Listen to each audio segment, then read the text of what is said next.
Does anyone know the most famous song from Madeline that Nurse Clavel sang as she came down the stairs? Did you watch it recently? No. We watched it. I have a 35-year-old daughter, so I'm like in the middle of that world. Oh, okay. Something is not right. Something's very wrong. Something is not right. That's why I wrote this song. Show tunes. Thank you very much. Thank you. More to come. We have modern restroom facilities down this hallway here. 6134 is the number. I have a Sharpie. I can put it on your face if you want me to. And what else do we have? Nico's on technical. Becky's here in the producer chair. Danae, I hope, is on breakfast, because if Annie's on breakfast, you're likely not to get it today. Danae, are you on breakfast? Oh, you're in luck. What else do I want to tell you? Hot coffee, tea. Do you have your tea there, Tom? Oh, yeah. I do have my tea right here. Nice. And my coffee. And my glasses.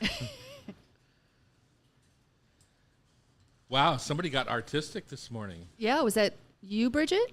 Or no, that was someone last night. It's the new gal, Adrian. Audrey. In the office, yeah. Oh, a little artiste, my. I know. I was thinking the same thing. I knew it wasn't Becky. That's not my lane. You're That's not Annie. artistic, That's Annie's Becky? lane. I don't want to compete. Pam Hinckley's lane. Yes, that's her. Who will we hear on our next Pam's show? crafty, or is she? You're getting a artsy? brown butter Madeline at this point. If you don't like them, tell somebody who cares. And you know I care, Taylor. Taylor's on social media, and then we're going live on YouTube right now. So if you're here clandestinely from work, you should probably hide. Oh, what are you guys doing here? Oh, they should probably hide. You're supposed to be working. Oh, okay. Good answer, Ruth. HR.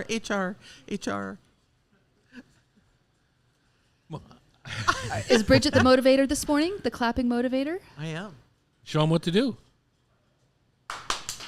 Welcome to the Hot Stove Society show on Cairo Radio. We're celebrating our 25th year here on Cairo. Becky's in the producer chair today. Good morning, Becky. Good morning, Tom. You got to skip in your step. I do. Yeah. I skipped a step. No, That's why I fell on my He face. fell, yeah. Yeah. And I'm Bridget Charters. I'm Tom Douglas, and we're coming to you from the beautiful studios here at the Hot Stove Society in the beautiful Hotel Andra, downtown Seattle, 4th of Virginia. If you've never been here, it's worth a staycation, I think. Absolutely. Come spend the night, have dinner with us or with Morrow next door to Saggio, or we have Lola. Lola, Neb. I was at Neb last night. Oh, delicious. It's a cute little spot, I'm just saying. Mm-hmm. I love the wine. We had a sellout last night, a party planner, bought it for, I think it was Amazon last night. And How many people were there? 50. It's Wow. the perfect It's place perfect for spot, 50 50. people. Yeah. Because it's intimate still and blah, blah, blah. And I'm just doing a little commercial for it right now. Come join us for breakfast during a live recording, which we're doing right now. You can purchase tickets at hotstovesociety.com or catch us on YouTube at our YouTube channel by turning to Tom Douglas & Co. And, hitting the subscribe button doesn't cost you a nickel. It just makes us look good, which is So important to you. You could become an need the help. influencer, Tom. Upcoming classes here, because some people don't know what we do here. We do a lot of corporate business, right, where corporations, law firms, financial, they rent us out and have team buildings and things. But we also do public classes. That's And why we you- open, Tom. I understand, but you've got a couple coming up. Tell me about them. I do. So we've got Brunch in the Bazaar coming up. Brunch in the Bazaar. And What does that mean? Like in the Moroccan bazaar? Well, Middle Eastern. We're going to do the whole basin because the menu's delicious. And we're doing a shakshuka. We're doing it late. We're going to talk about this later, Tom. But there are a bunch of other classes. We've got Annie doing a class, tribute to Charles Fan, and people might not know who that is. He opened the Slanted Door down on Valencia Street in San Francisco in the mid-'90s. And the ferry terminal. Yeah, and the dude's a rock star, and unfortunately, he had a heart attack playing tennis and is no longer with us. Yeah. So we're doing this tribute dinner, and Annie, our director, is doing it. Amazing. And then Nico, who's on production today, is Gonna do an arepa class, which is super fun. Tell people what arepas are. Arepas are like larger stuffed tortillas, corn tortillas. And arepa dough is slightly different than a tortilla dough, and they're filled and they're fried, so it's an all kind of hands-on class, which we love. And then the Cinco de Drinko with Danae and Julie, and it's always a hoot and a half. And we really do suggest a staycation on that night. Yeah, totally. And super delicious cocktails and stuff. So All right, you can check all our classes at hotstovesociety.com. On today's show, we're going to take a flavorful trip through the Middle East, talking about your brunch in the bazaar. yeah. Our final segment, I was so smitten with Sarah Ahn and her book that I actually been craving Korean food, went out for it. So it's my taste of the week. But it's not probably what you're thinking. So Okay. it's kind of we'll see. Drop-off dinners with heart. We often have friends who are in distress. And sometimes it's a death in the family. Sometimes it's somebody broke a shoulder, like my wife did a few weeks ago. Those kind of things. So you bring somebody a casserole. And oftentimes, Bill, my wife's sister passed away in October, and Bill, her boyfriend, has been getting all the ladies in town, in the little town of Prosser, all the ladies have been bringing him casseroles. Oh, So- that's the best. Well, like it is the best. Tuna noodle? Like tuna noodle and stuff? Everything, apparently. He can't. Wow. He doesn't get enough. Oh. And there's not a lot of single men around there either. So I'm just saying.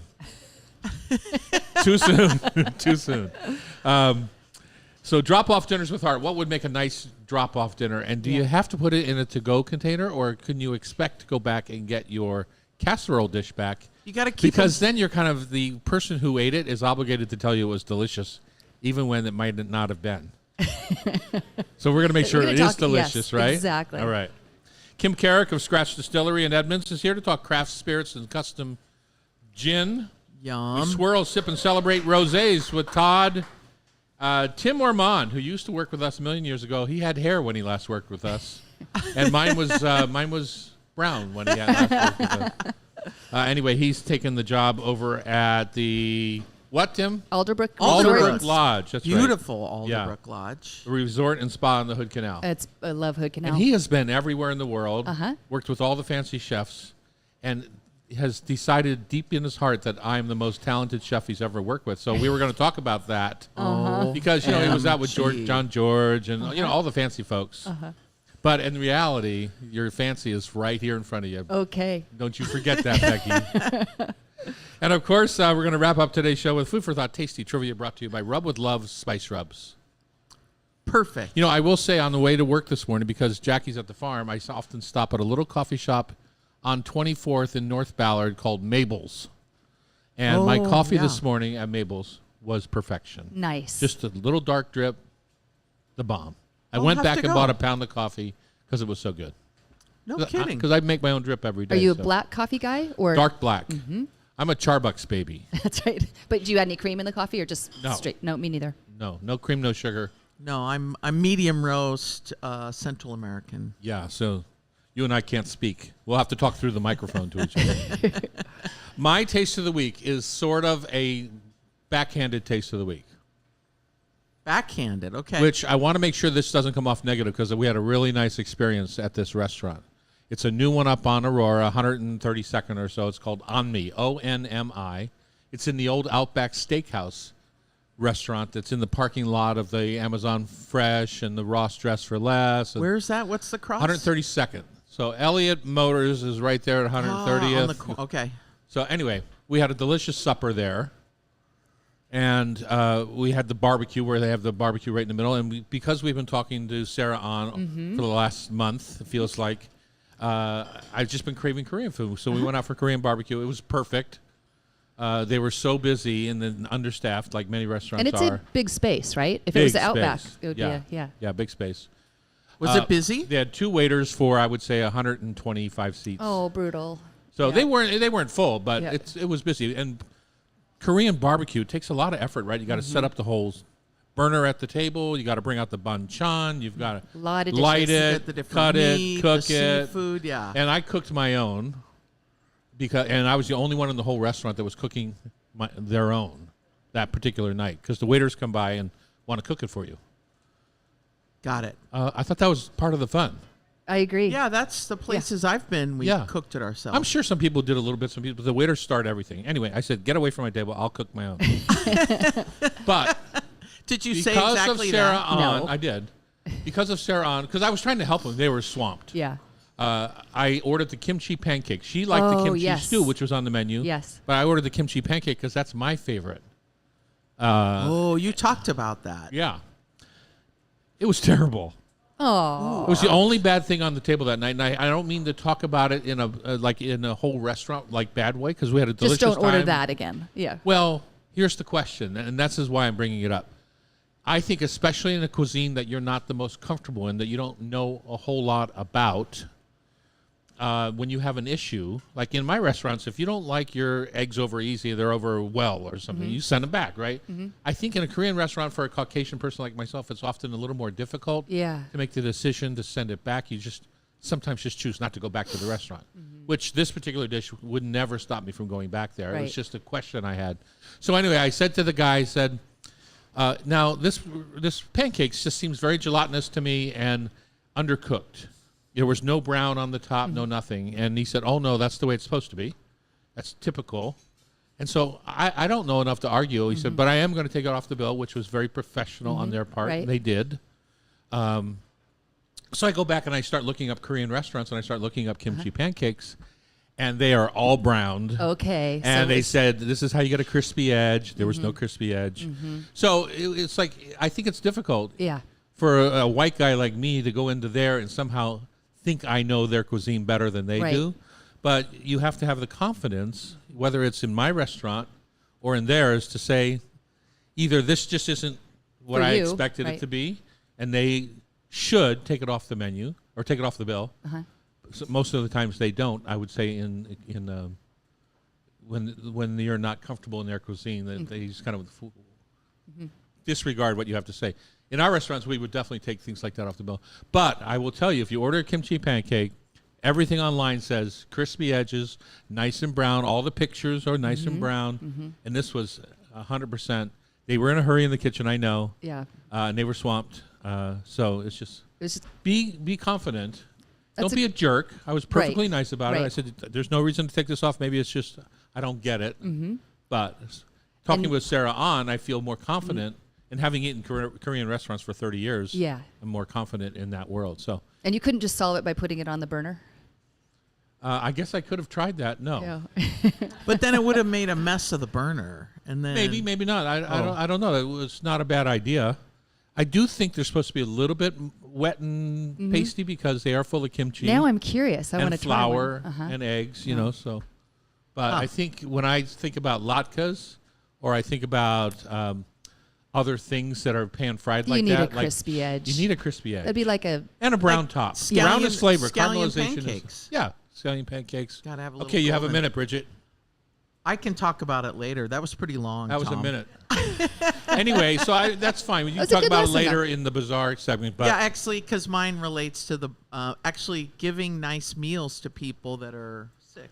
what I love about where Asian food is headed in our area was it used to be you walk in, oftentimes the place wasn't to a health standard maybe or a cleanliness standard. Right. There's some beautiful Asian restaurants. Fancy, opening. too. Yeah, and Anmi is that. Okay. Solid marble tables, beautiful burners in the center, everything super clean. It's brand new. It's only a couple weeks old, but everything was lovely. That's nice. And it's pretty been cool. Mugu up in north, up on Aurora, way north. Same thing. I when like we went there. Huni. Have you been to that one? That Korean place? Huni, No. Hoone. No, I haven't. It's delicious. Just Yeah, past I gotta try Costco. it. Delicious. And I'm generalizing. Don't Yeah. don't write me letters telling me not. I'm generalizing. So, but General my white favorite guy. little faux shop. It is filthy. It's literally filthy. And you There's just look pho away on and- the walls that's been there since the day they opened 20 years ago.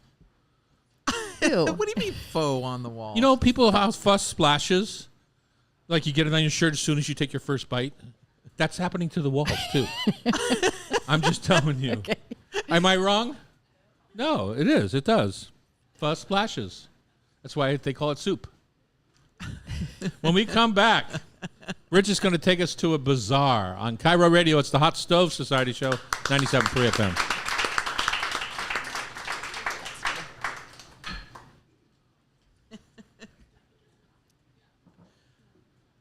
Everyone has their Madeleines. How are your Madeleines? Madeleine. Not Madeleine. Nurse Clavel did good? Good. Did anyone, after I sang it, remember Nurse Clavel? You guys are so lame. We got to play it. We can have Nico look it up. Nico, will you look up Nurse Clavel, Something Is Not Right? And then we'll see how I did.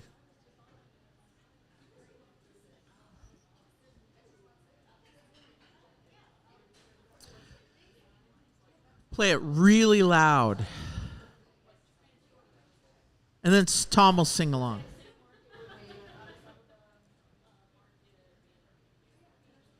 Nico, come on, bud. You got this. You could also look up the Hercules theme song because that's why I named my grandson Hercules. His granddaughter didn't name him, or his daughter didn't name him Hercules. Athena and Adonis Yes, also true. have followed it up. You could look up the Hercules theme song. We'll have to. Well, since Nico can't accomplish my task, are you looking up? Never mind. Oh my God. It's the movie Madeline. No, it's the cartoon. Never. Theme song to Madeline. I don't think it's a theme song.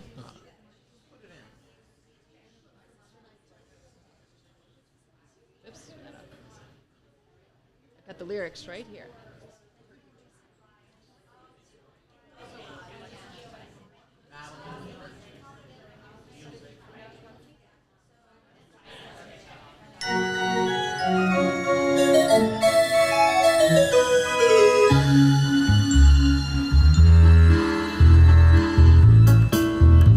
If you believe you must be big in order to be tough, then you should get to know me.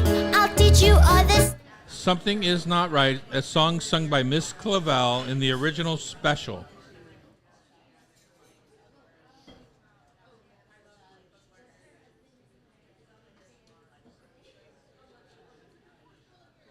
Miss Clavel was a nun. Oh, not a nanny. Is that it? All right, we're back here in the kitchen at the hot stove. Everyone is busy getting their hot coffee. Taylor's chatting up the crowd. Nice job, Taylor. Bridget, you are going to be cooking for a bazaar. And the last time I went to a bazaar, it was Chef Jose Andres' restaurant in Las Vegas, Man. where we had a whole baby pig So good. and some big old steaks. And it's like about 300 or 400 seats. Massive place. He was going to open one here in Seattle. It didn't work out. I think he made the right decision. I mean, not that it wouldn't have been busy for a while, but to keep a 400-seat restaurant busy all the time, you need someplace like Las Vegas or a major urban center to kind of create that kind of, because, you know, a 400-seat restaurant takes any given day 150 people to run it. Right. That's and a lot of labor. What's Ivor's? What's their I don't know, seating but there? I understand it might be available. So if you're interested, Oh, no let kidding. me know. I know people. You know what also is available? Salties in Redondo. No kidding. Yeah. Every week we have to beep. Yeah. No kidding. She's uncontrollable. Yes. Okay. Tell us about going to a bazaar. So we've just started doing these fun classes, these fun brunch classes where folks can come in on Saturday and get a bunch of fun ideas.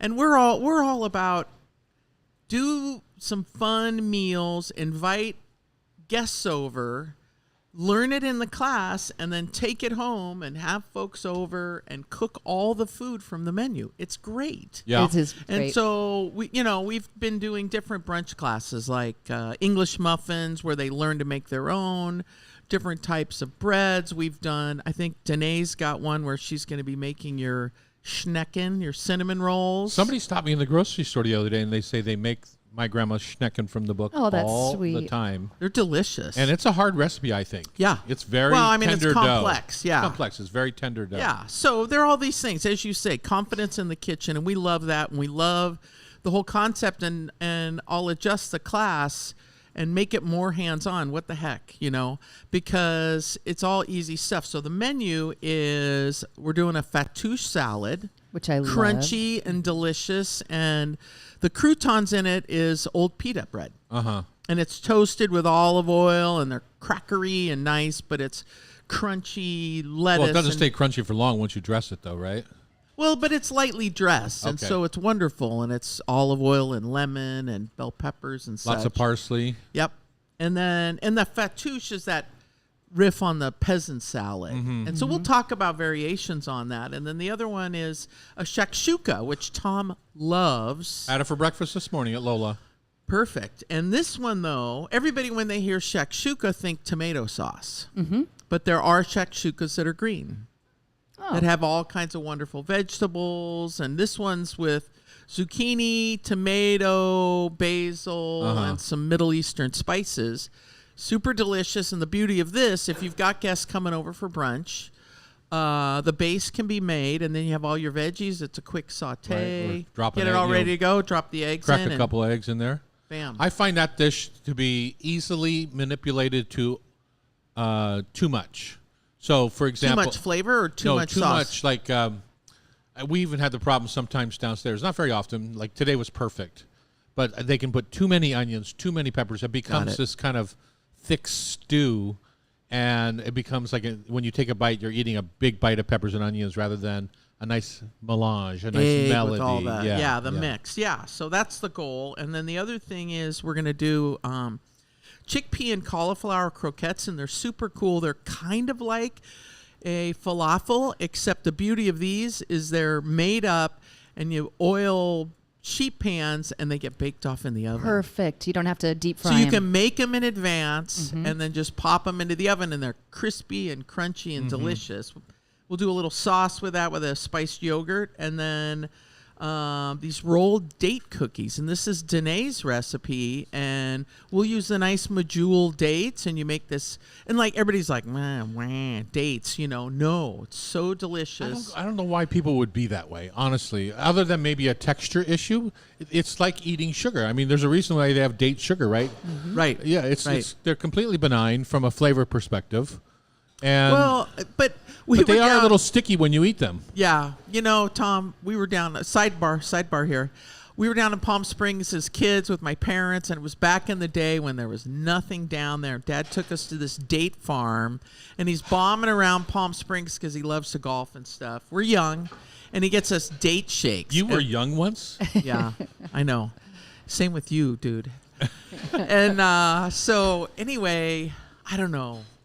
We were sorely disappointed in the date shakes as kids, like shakes, and then we got them, and we were like, "What?" So What just happened? pissed off at our dad. You wanted a know. McDonald's vanilla shake. Or a chocolate shake or whatever. But I have come to love dates, especially those big, beautiful, perfectly soft. If you were medjool going to dates. stuff a date tonight for your family, what would you stuff it with? Because I'm all about date with a chorizo stuffing. I like that's that a kind good of idea. spicy mix against the sweet date. But you that often see them sounds stuffed with good. blue cheese or, this and An that, almond, right? which is- yeah. wrapped with bacon. My friends always do that at Christmas, and I'm like, I don't get it. You don't get what, the bacon wrapped dates? With the blue cheese and stuff. I'm Maybe they should not invite you anymore. Maybe it's you. Anyway, so the cookies are like arugula, where it's a rolled dough, and you make this wonderful spicy date filling, and then it's spread on top, and you roll them up, and you bake them off. Arugula is like a cream cheese dough, right? Correct. And this one's just kind of a butter-based dough. And Danae and I were talking. I was like, this is vegetarian. And she's like, yes, it's a vegetarian menu, people. Well, it can't have cream cheese in it then. Not vegan. Not vegan, vegetarian. Okay. Vegetarian. And then the other thing is, I said, theoretically, we could make this gluten-free. And how would you do that with the date cookie or the arugula type cookie? Well, I love that cup for cup flour. Uh-huh. Little plug for Thomas Keller Yeah. and his pastry chef. They make a gluten-free flour that's wonderful, and they have an entire website to back it up. The flour's expensive, but it's called Cup for Cup. It's in a blue bag, and you can go to their website, and they have all kinds of recipes, and it's readily available in the grocery stores in that Yep. blue bag. Yeah. yeah. So and when people come to this brunch class, Yeah. are they not just seeing you make these?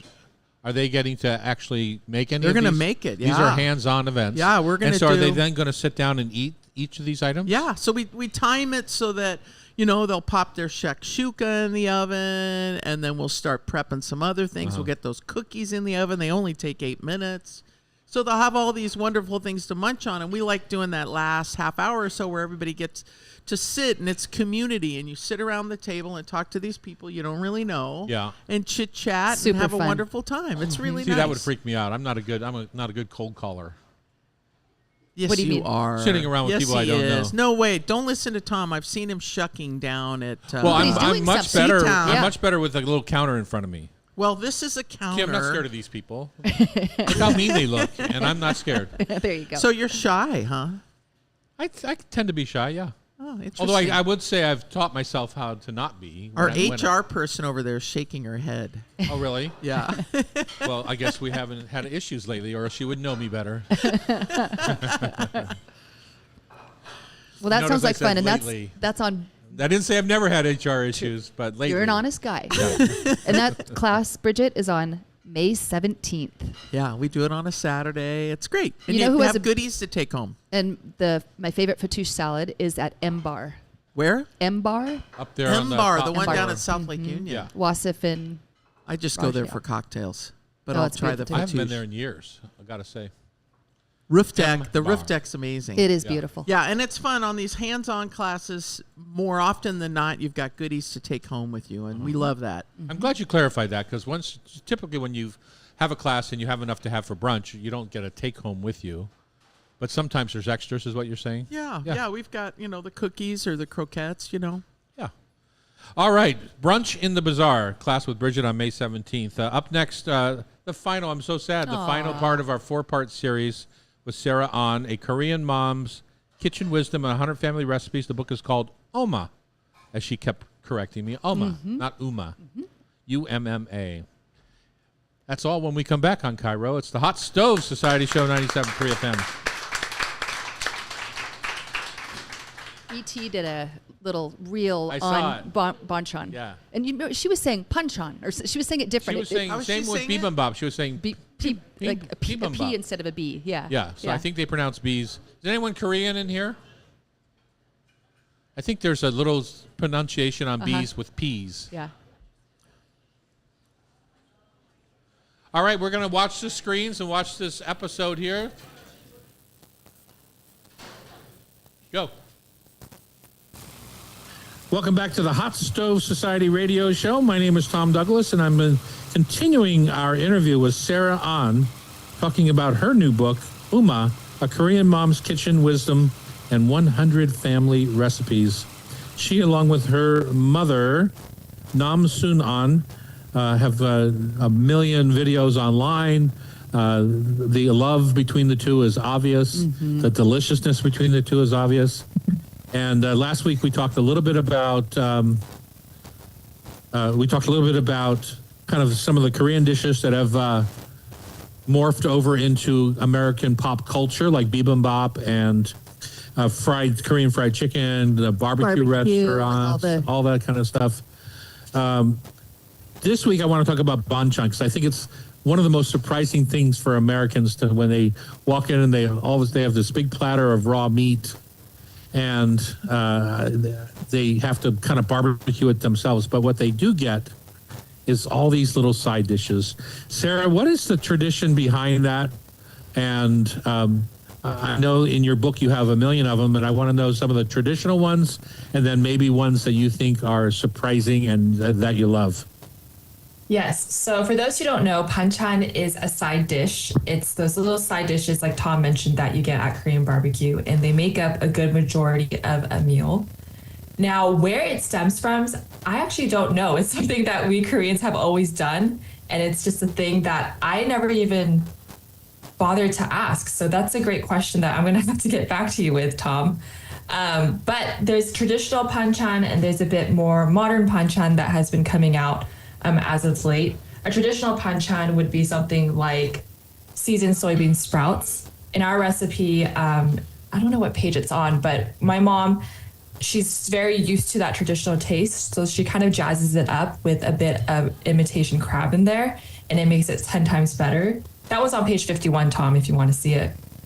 That's a very traditional one, but there's a bit more modern one where we use ingredients that Korea once didn't have.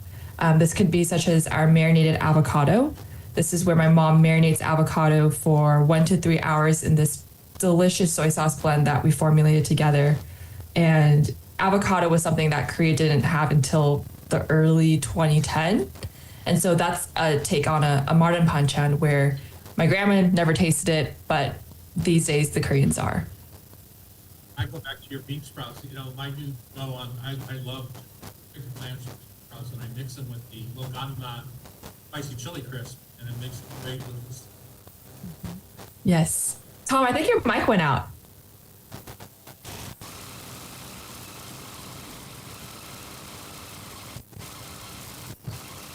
Yeah, 2 out of 3. Let me just pass this over. And Sarah, are you saying? So did you hear, Sarah, did you hear the part I said about the Loganma chili crisp? Yes, I did partially. Right.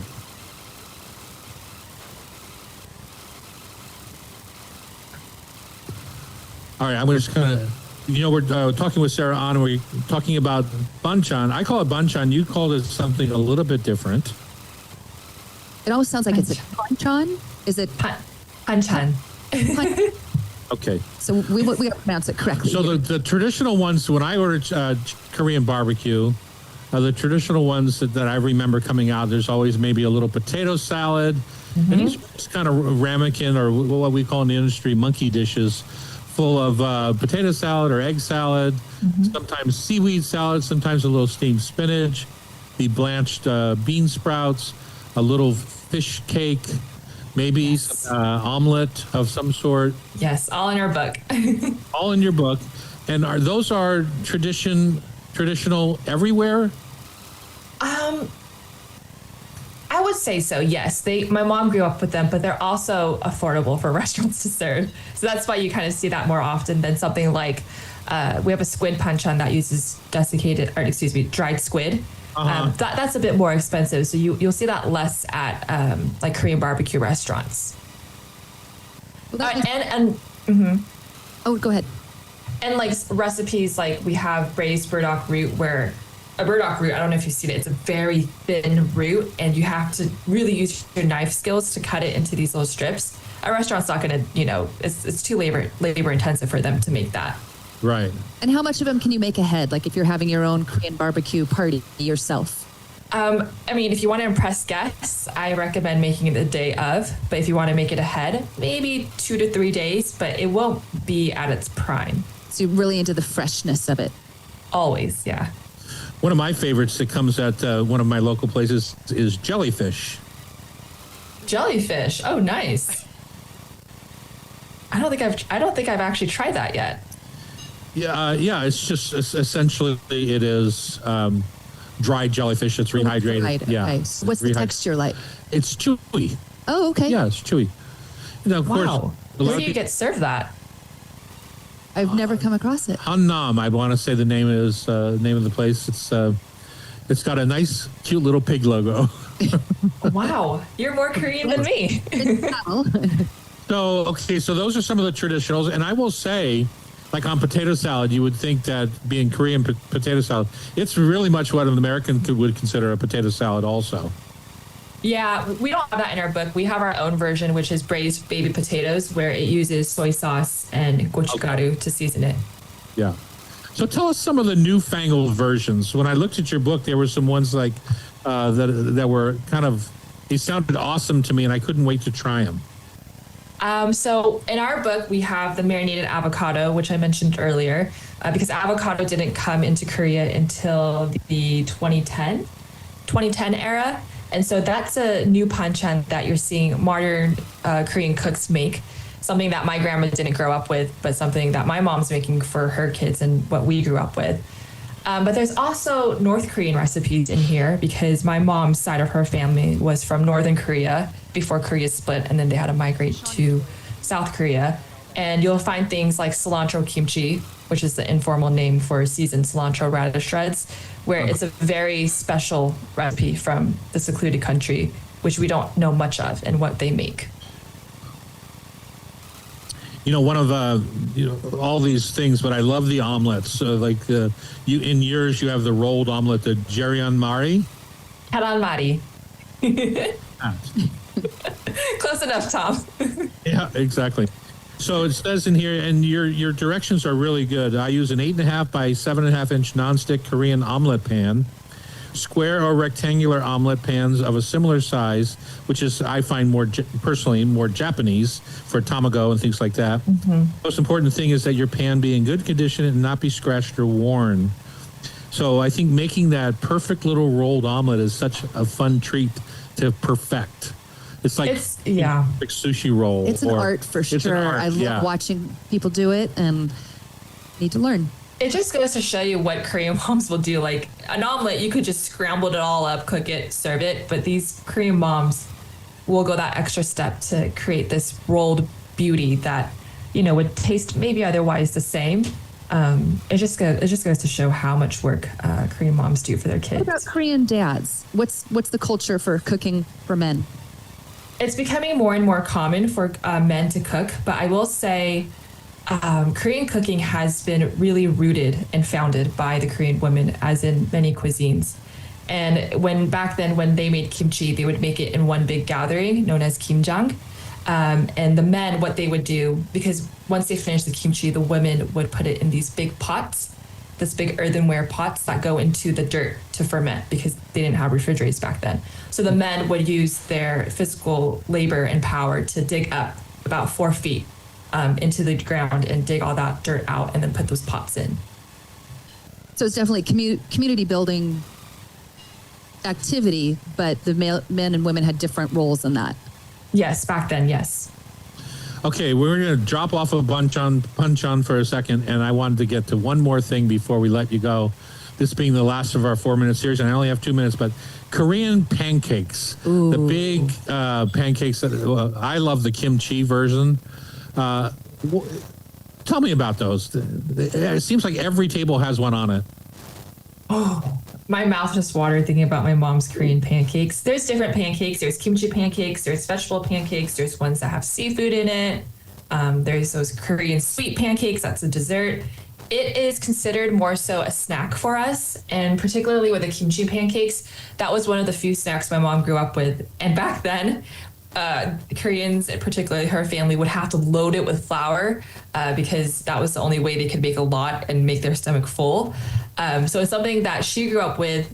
It wasn't like a treat per se, but as time has changed where she could really, access more ingredients and make delicious kimchi pancakes, she's grown to love it even more. And it's a little bit like the what's the Okinawan pancake? It's with this cabbage and the kind of flour. Okonomiyaki. Yes. So same idea with the flour and the eggs combined. Yes, with additional seasonings, and then of course the kimchi. It has a beautiful swirl to it. Yeah, mm-hmm. I love them because they get them brown and crispy and delicious. Used to serve them at Tanaka-san. Yep, we did. Mm-hmm. Sarah, it's been a pleasure hanging out. Thank you for doing this little continuing series with us. Likewise, Tom and Becky. It was so fun talking with you guys. You guys are I love how you guys know so much about Korean food. And I don't know anything. That's the sad part. Sarah and her mother, Nam Sunan, wrote this book called Uma, A Korean Mom's Kitchen Wisdom with 100 Family Recipes. I would really suggest you give it a shot and start with some simple ones. Go to some Korean restaurants, get an understanding of kind of what you're looking to do, and then start cooking through the book. Beautiful so fun to book. cook through a book Yeah. as long as you kind of give it the attention that it deserves rather than last minute I got 30 minutes I got to do this recipe. That's not the way to cook through a book. So thank you so much, Sarah, for sharing your wisdom and your love and passion for Korean food. Thank you, Sarah. Thank you so much, guys. All right. Bye-bye. Bye. So, Becky, I'm going to do a little out in case we need extra from that 45-second blip. I'm going to do a little out. Yeah, exactly. Richard, are you going to join us, or what's going on? You know, there's this thing called a co-host. She loves being in the kitchen. She can't help herself. Can't help herself. I know. She's a hurricane. So that was such an enjoyable... Are you on there, Cam? Not Cam. Nico? Are you ready?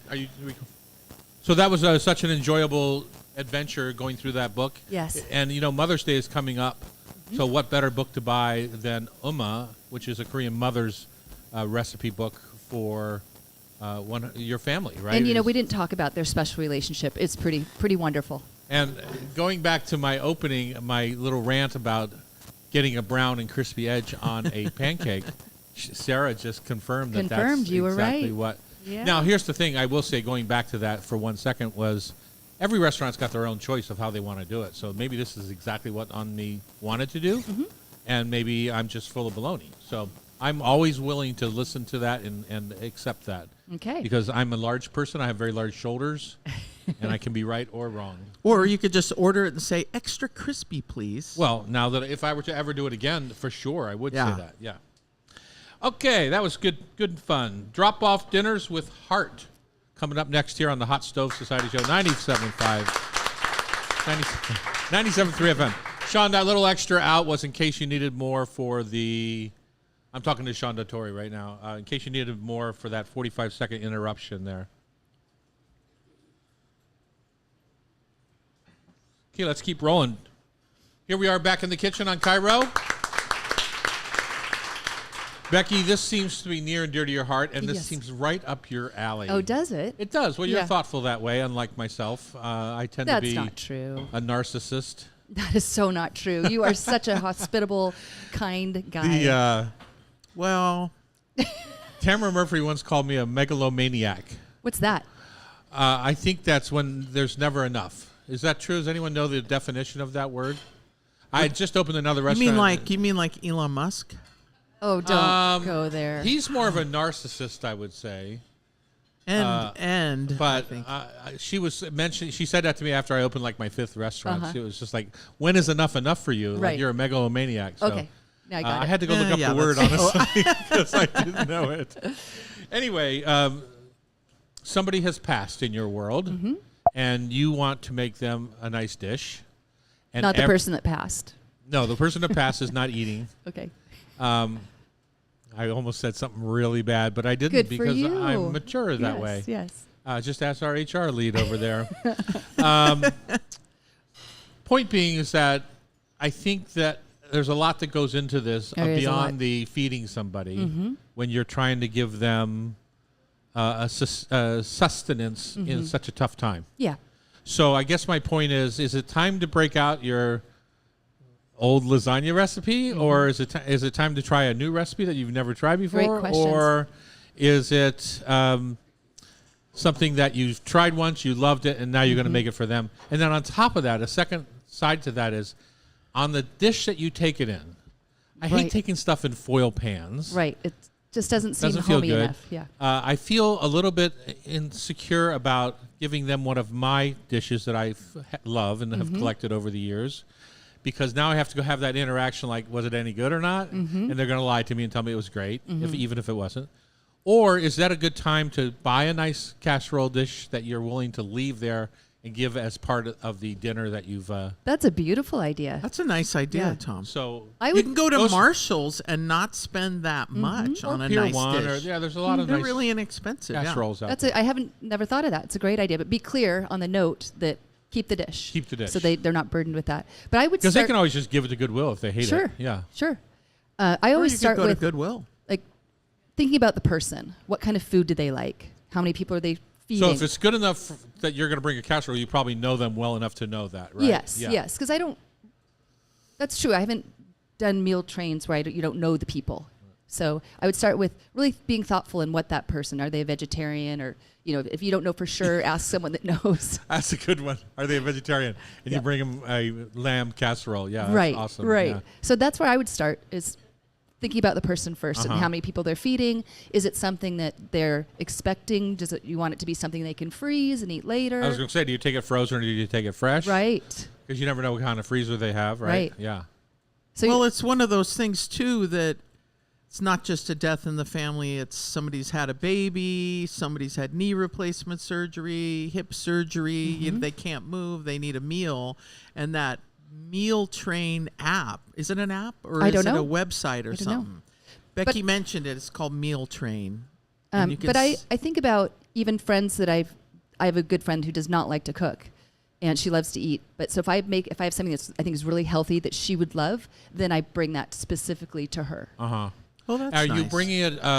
So, for example, your friend, I don't know if they're married with children or no children, or if they're by themselves, but you might want to think about at the same time, at Costco or any of these places, they have these to-go container kind of situations that you can buy 30 of. So if you're taking a casserole, maybe break it into 5 little to-go containers. There you go. You can pull out an individual meal. That's great. That's a great one. We both have a bunch of glass dishes, so they just kind of go back and forth between our house. So it's easy. And then she can just pop them in the little toaster oven. And yeah, the glass Pyrex nice. is they're wonderful. unbeatable, because you can put it in the microwave, in the oven. It looks pretty in your fridge. Yeah. And it seals everything. Okay, what's in that glass Pyrex right now? I brought her, it was a turkey meatloaf. A turkey. Well, and it had some pork in it too. Oh and you're my just giving me the God. stink Oh my eye. But I God. know she'd love it. Packed a little veggies in there. Little lasagnas. How'd you pack your veggies in there? It was sautéed in the around the meatloaf. No, in the meatloaf. In the meatloaf. Yes. Folded in. So you sauteed Yep. veggies and folded them into the little meatloaf. mirepoix. Oh, that And sounds good. If you do too many veggies, it falls apart. Right. That's a good one. Next time you make it, drop a mini one off at Tom's Okay, house. will do. And chicken piccata, she loves that. So That's a That's tough a tough one one to to take. take. not Yeah, really. Well, when you think about it, chicken It's piccata is just an overcooked. individual kind of pounded out chicken breast or veal. Well, veal piccata is veal, and then The lemon and capers and so you're going to take a whole casserole of that over? no, just a little Just an one individual. serving. Yeah. And so typically it has a butter sauce, which will break when you reheat it. Oh, I don't know if she's had that So problem. Becky's more of a personal chef. Yeah. well, Chicken piccata. Whoa, that's she loves it. yeah. I bet Yeah. she did. Yeah. Yeah. So that's one way I share with people that if I'm thinking about what would this person like. Right. Do your friends? I mean, everyone's got different friends. Like I always tell my sisters, you have too high of expectations for your friends. You want your friends to be as good a friend as you feel like you are to them. You want it back from them, and not everyone has that capability. But everybody So- has a way to give something back. She I gets her own understand. gifts, which So is what do you get? what do when- I get? when- She when gives me you're- a lot of good advice. good advice. Yeah, and she's kind of my person I go to when I'm frustrated about something, or she's Okay. So there's a give back. Interesting. Yeah. Because Nice. not everyone's a good cook or has Right. the ability to do that. Right. So, Bridget, what's your go-to bereavement meal or hospitalized meal? I like that idea of the the casseroles. It's homey, makes me think of mom, that kind of thing. But and ironically enough, a good friend of the family just passed last Friday, and I had that moussaka class on Friday. And we had leftovers, and I found out Saturday morning, so I came down here and made another moussaka. That's It's so a nice. Eggplant or casserole. lamb? It was eggplant, and it was a beef ragu, Beef ragu. with the potatoes in the bottom, and they're kind of foodies. It was Bob and Dee Howasey. Bob passed away from bad form of Parkinson's, and Dee loves to cook, and so she was like, "Yes," because I was like, "Can I bring a meal?" Oh my God! Not knowing it just happened. And that is a meal in one, right? You got your starch, your protein, did you have vegetables in Yeah, there? and I just did a big salad and had a tub of dressing and did a baguette with a nice chunk of cheese. See, I think that's so important. What you just said there is that you're not just bringing a casserole over; you're bringing the Dinner. salad and dressing. Like you're taking all the work out for them. Because if they have to stop now and make a salad and dressing, and then you've not really accomplished what your goal was. Yeah, and it was so funny because we even bought a nice bottle of wine because they love Chardonnay. Uh-huh. And then we get there and we're hanging out. We have a little glass of wine with them, lots of hugs, and they're like, "No, stay." And we're like, But we ended up staying So and you had a had the nice Musika meal. yourself. I mean, there was enough because I figured they'd want leftovers. Yeah, you know? exactly. The other thing, And the cool part about that is that you've given them the choice to have company or not, right? You could Right, just no drop it, pressure. but they. No Yeah. pressure. kind of a nice break from can't all the expect that. crying, right? Yeah, You know. yeah. So the other one I love to do is that concept of the Moroccan kind of tagine, the pan-seared chicken, and you make that wonderful sauce with olives and preserved lemon, a little bit of chicken stock, and sear the chicken and just get it baked off so it's just done, and then cool it down, wrap it up, and I'll give them the directions. I do. The parchment and the foil on top, and I put the directions on the foil. That's nice. Just pop it in the oven, and then again, I always send a salad and pita with that one, and I make a couscous, to go alongside. It's great. Yeah. I think the key of when you're sending a dish like that, the parchment is kind of key in a funny way, because sometimes when you put foil directly over acidic foods, it eats the foil away before you. Oh. And you end up with Scary. this kind of Always parchment. silver-topped lasagna. Always yeah. parchment. Okay. Before foil. Huge Always. tip. Yeah, important tip too. I kind of like the idea of the individual and giving them the to-go containers to go with it, Yeah, that's nice. especially if it's a single person. Well, and the other thing you can do too, or like you said it earlier, the stews and the soups, in tubs, pint tubs of soup or pint tubs of mashed potatoes or stew.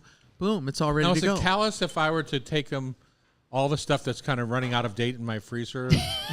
Because I usually and mix it together. You would never do I usually that. just leave it to 1 year is my max, and then it goes. Uh-huh. So maybe I have some barbecue beef that's coming up really soon. I made That's a not your brisket, style. So that's callous, you're saying? It's just It's not still you. delicious. Yeah, it's just not you. I could just change the date on the tape. Okay. that's on Okay. the Sure. You could leave mystery meals at your neighbors' houses. Well, but after a year, they tend, sometimes the tape falls out and you have no idea You have what's no in idea. there. I had one the other day. We were going to make turkey pot pie, and I pulled what said turkey gravy, and I put it, and it was turkey stock. It had nothing to do with gravy. Yeah. Didn't quite work for pot pie. That's funny. All right, have a heart. Take somebody a homemade supper Yes. when they're that's not nice. feeling good. Nice. All right, Kim Carrick of Scratch Distillery is going to join us in the next hour, along with Todd Alkema from Elliott Bay Distributing, Tim Ormond, an old pal of ours here at the For Tom Douglas Alderbrook, yeah. Restaurant Group. And, of course, we're going to finalize with Rub and Love Food for Thought Tasty Trivia by Becky herself. You wrote through questions I today? did, Okay, yeah. good. Oh, thank God. For sure I'm going to lose. On Cairo, it's the Hot Stove Society Show, 97.3 FM.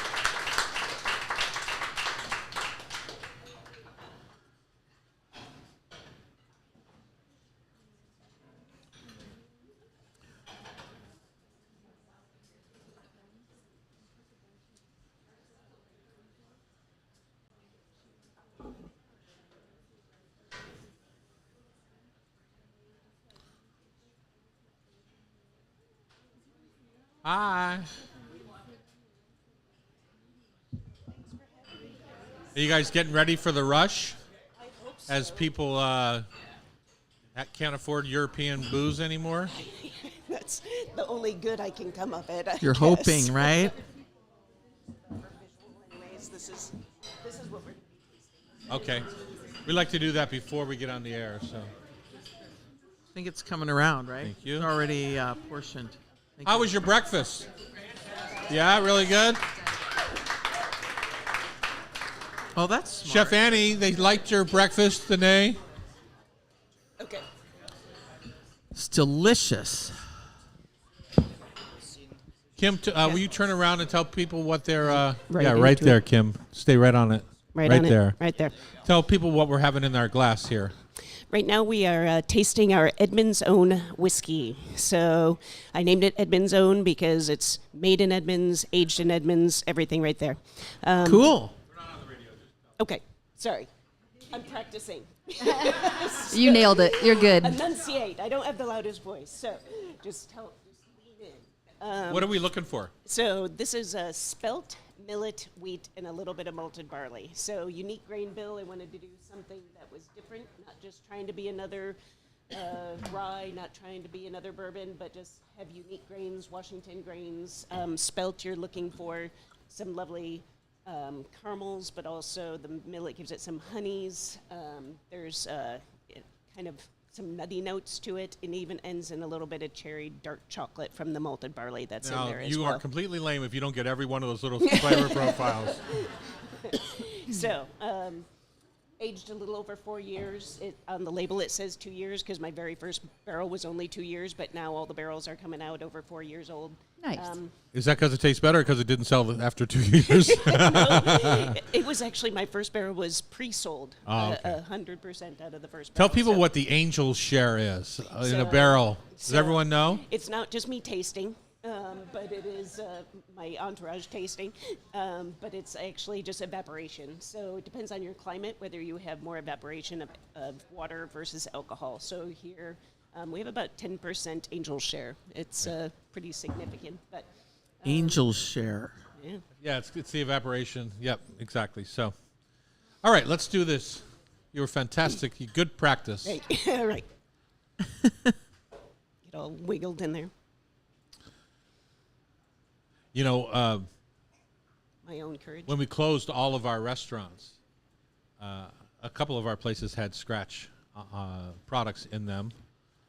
It's been 5 years. Yeah. Isn't that crazy to Amazing. think? And since I signed on a distributor, it's been not ideal, and now I no longer have a distributor, and it's harder for me to get to places. Yeah. And so Who were you with? I was with Prime, Uh-huh. but now I'm talking with Winebow. Are we actually? Vera, on no, it? no, we're not on. Okay. Vera's just bought. Did you know that Vera's? So if you want it, Say that again. YouTube Live. You're on YouTube Live. Got it. Okay. Vera's just bought Prime. Did you know that? I did. Yeah. I did. And they opted to keep some people and not keep some people without any notice to me. So that was a lovely surprise. Some people being producers or Producers. employees. Producers. So yeah. So I started. Yeah, I would getting- imagine when you buy another distributor, your book crosses over in a way that You didn't take them cookies or something. Huh? I obviously. So yeah. So much for that 120-day written notice that I was supposed to get. Yeah. So anyway, so All right. So So now you add distributor to your so job I'm title. self-distributing once again for now. tasty. It smells good.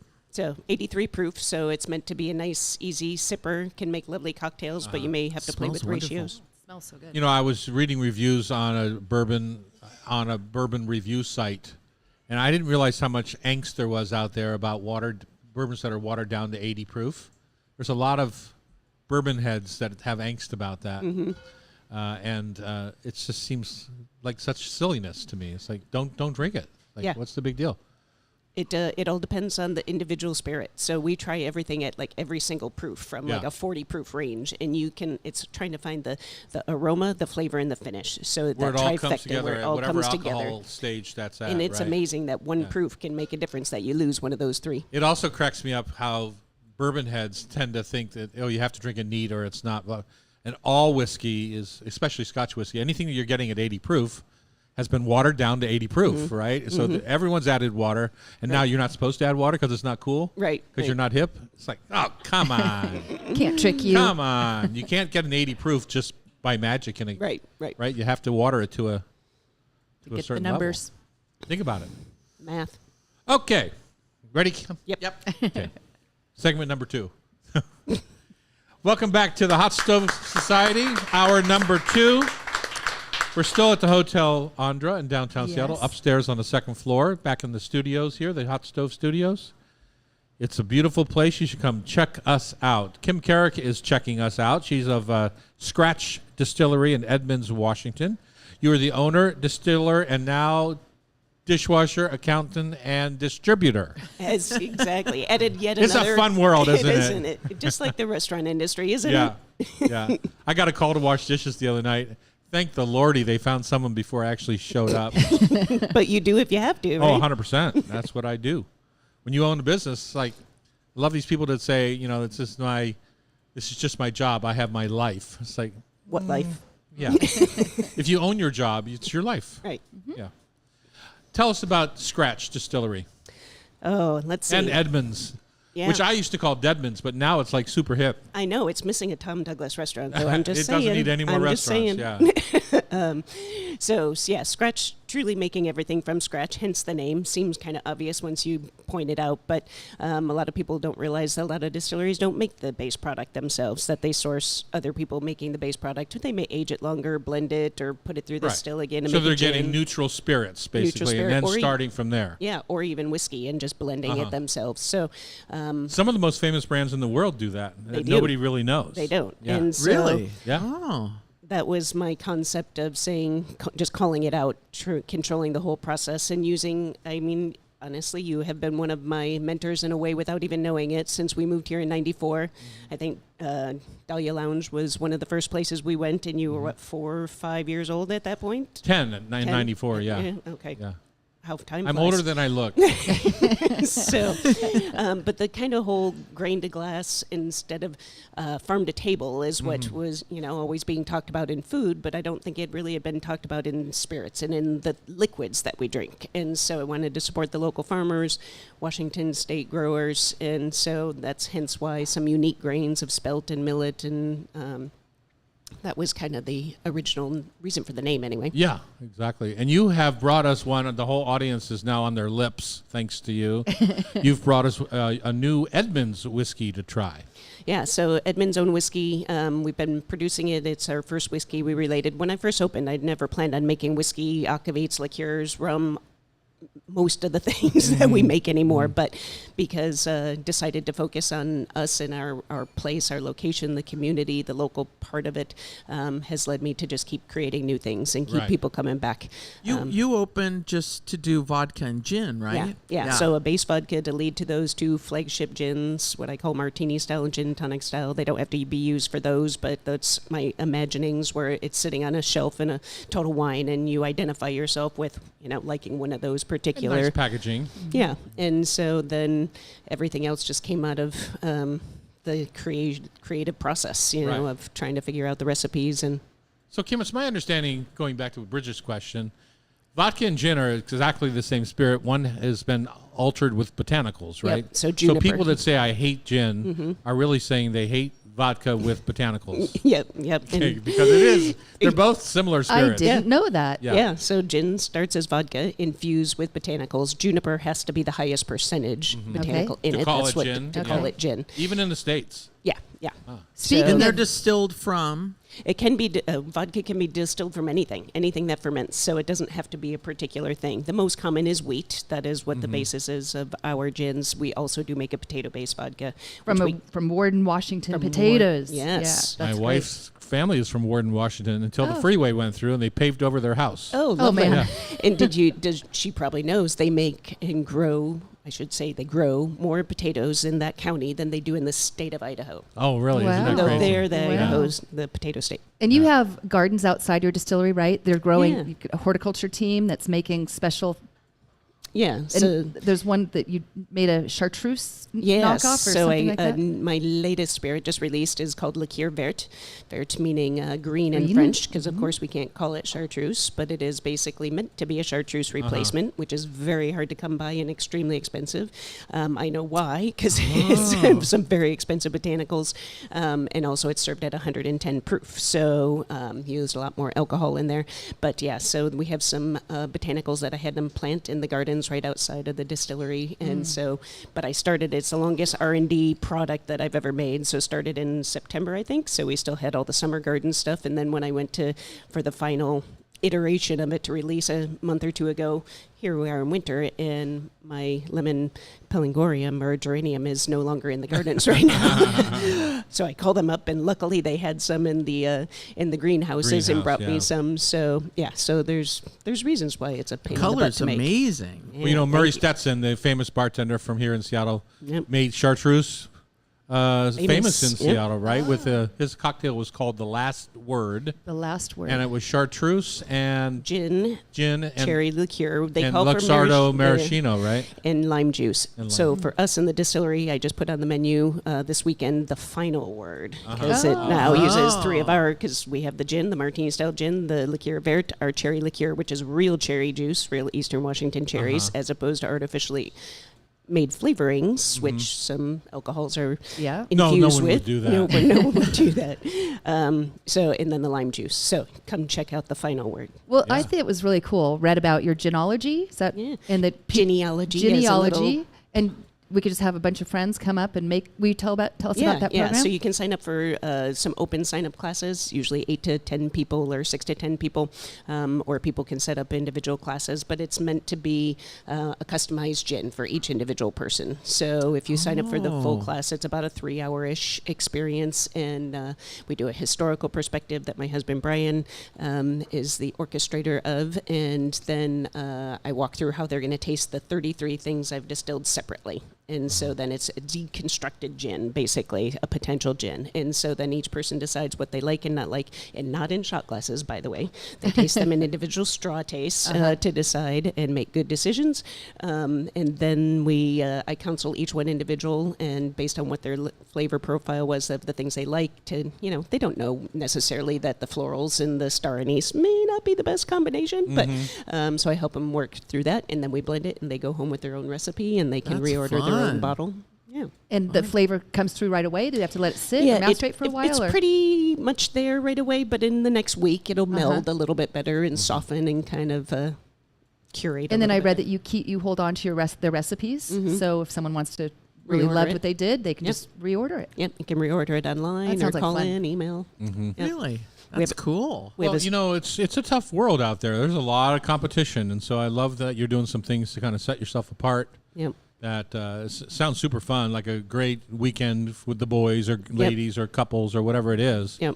I could see if somebody was, like, we're heading to Europe right now. It would be fun in Sicily to go do something local like that. Yeah. Yeah, and we have a spirits club which has the people can reorder their own gin as part of their pickup because we make it totally flexible. So it's 3 bottles a quarter, and some of my lovely family, friends, fans are here with us today that are wonderful supporters and our Spirits Club members. And they are wonderful supporters. Look at them back there. So it is there's what helped keep me alive through COVID, especially like you say, having to reinvent. And I had to look at because distribution is hard, how do I keep myself alive and focusing? I can't control what's out there, but I can control the distillery and the tasting room. Right. So, but as a restaurateur, when I look to make my decision on booze, and of course, there's about 1,000 times more products than I have space on a back bar for, right?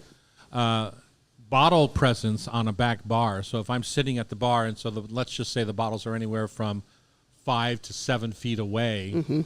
It's amazing to me how many people don't take into account bottle presence on the back bar when they're making a decision on how your packaging should look. Because it's got to sell itself. Unless the bartender's there making a special cocktail with it particularly, it's got to sell itself, right? Yeah, hence our signature S logo with the potential little individual things that could be within the spirit was the idea.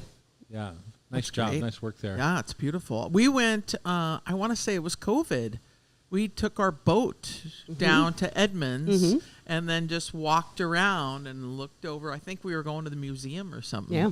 And there you guys were. And so we went in and ended up going home with a bottle of gin. It was fun. Nice. I thought you looked familiar. But it was great, all the tasting and everything, and we could try everything. You know, it's really important to Kim that bottle of gin's not still sitting on your shelf. It's gone. It's time to buy another one. Yeah. I know. I'm excited about the chartreuse. Yeah.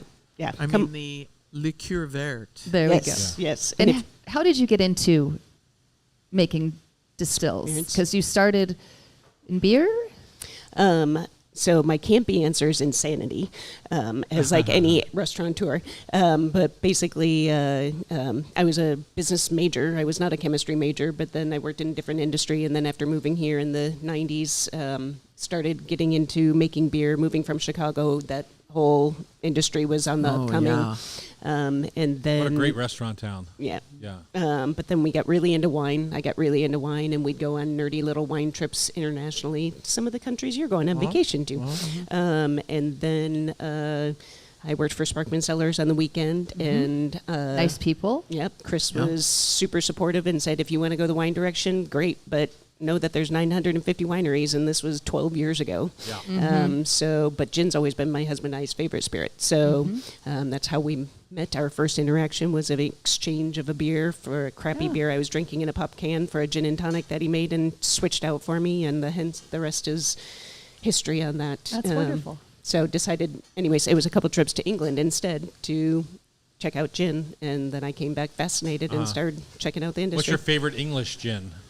I'd say the Botanist was probably the... I love the Botanist, yeah. Because it was one of the few that I think you can go towards gin and tonic or martini. It's very hard to find that botanical combination that can go both ways, really. It's from the island of Isla. It is. And it is now owned by W. Grant, I want to say. It got bought by one of the big players. Yep. A Yep. beautiful package again. And it's Scottish, it's not English. I know. Sorry. I was somebody who slating goes to England Scotland there. all the Sorry. time, I yeah. know. How could you? I know. The islands. I was thinking the islands. That's great. Kim Carrick has been our guest of Scratch Distillery, just like you might do to your glass. You might scratch it. It's Scratch Distillery. And it's up in Edmonds. Go for a personal visit, buy a bottle, take a sip, Have a cocktail. have a cocktail. Do a class. Enjoy. Thank you for joining us. Thank you so much. Up next, we've got Todd Alkema here. He is the sales rep for Elliott Bay Distributing, and I only know him by Todd. And I've never met Todd. We email. That's right. Yeah, we email. So looking forward to talking with him about Rosé season on our doorstep. Cairo Radio, it's Tom Douglas, Bridget Charters, and the Hot Stove team, 97.3 FM. Thank you. Good job. Thanks, Kim.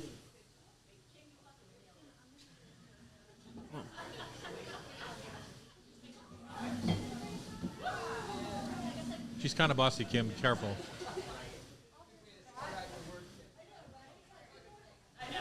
And I saw a picture of me. You're not doing a very good job of making me look pretty. That's all I ask.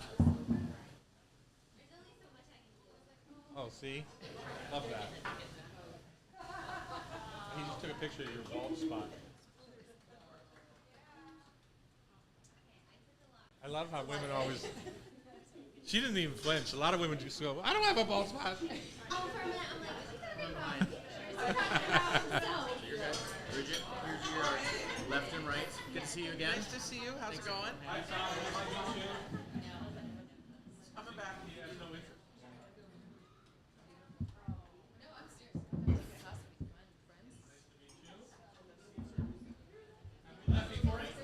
Yeah, he was here like a month ago. Oh, okay. Ah.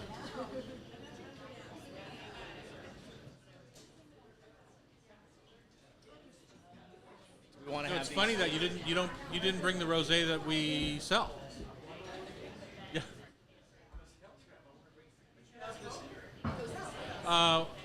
Well, I know you have it for now.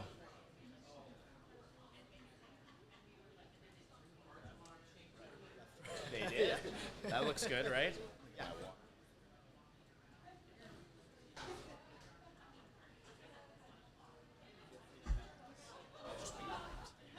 Sounds good. Tim Ormond is cooking in the kitchen right now. Guard the women and the children. You've got a 5-year-old, Tim. Right into the mic. My goodness. Right into the mic. Just like that. Right on top of it. Right on top of it. Right on top of it. Touch it. Almost. Okay. He's in sales. He's supposed to be. That's true. Golden throated. I was talking to a woman who, they have a company that does golf personal training type stuff. Uh-huh. I was talking to her yesterday. She was trying to sell me a Ooh, nice catch.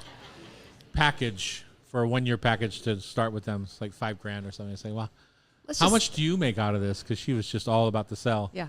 She makes $1,000 on a $5,000 20%. package. 20%'s the magic number these days, Wow. apparently. Wow. Wow. Yeah. Amazing.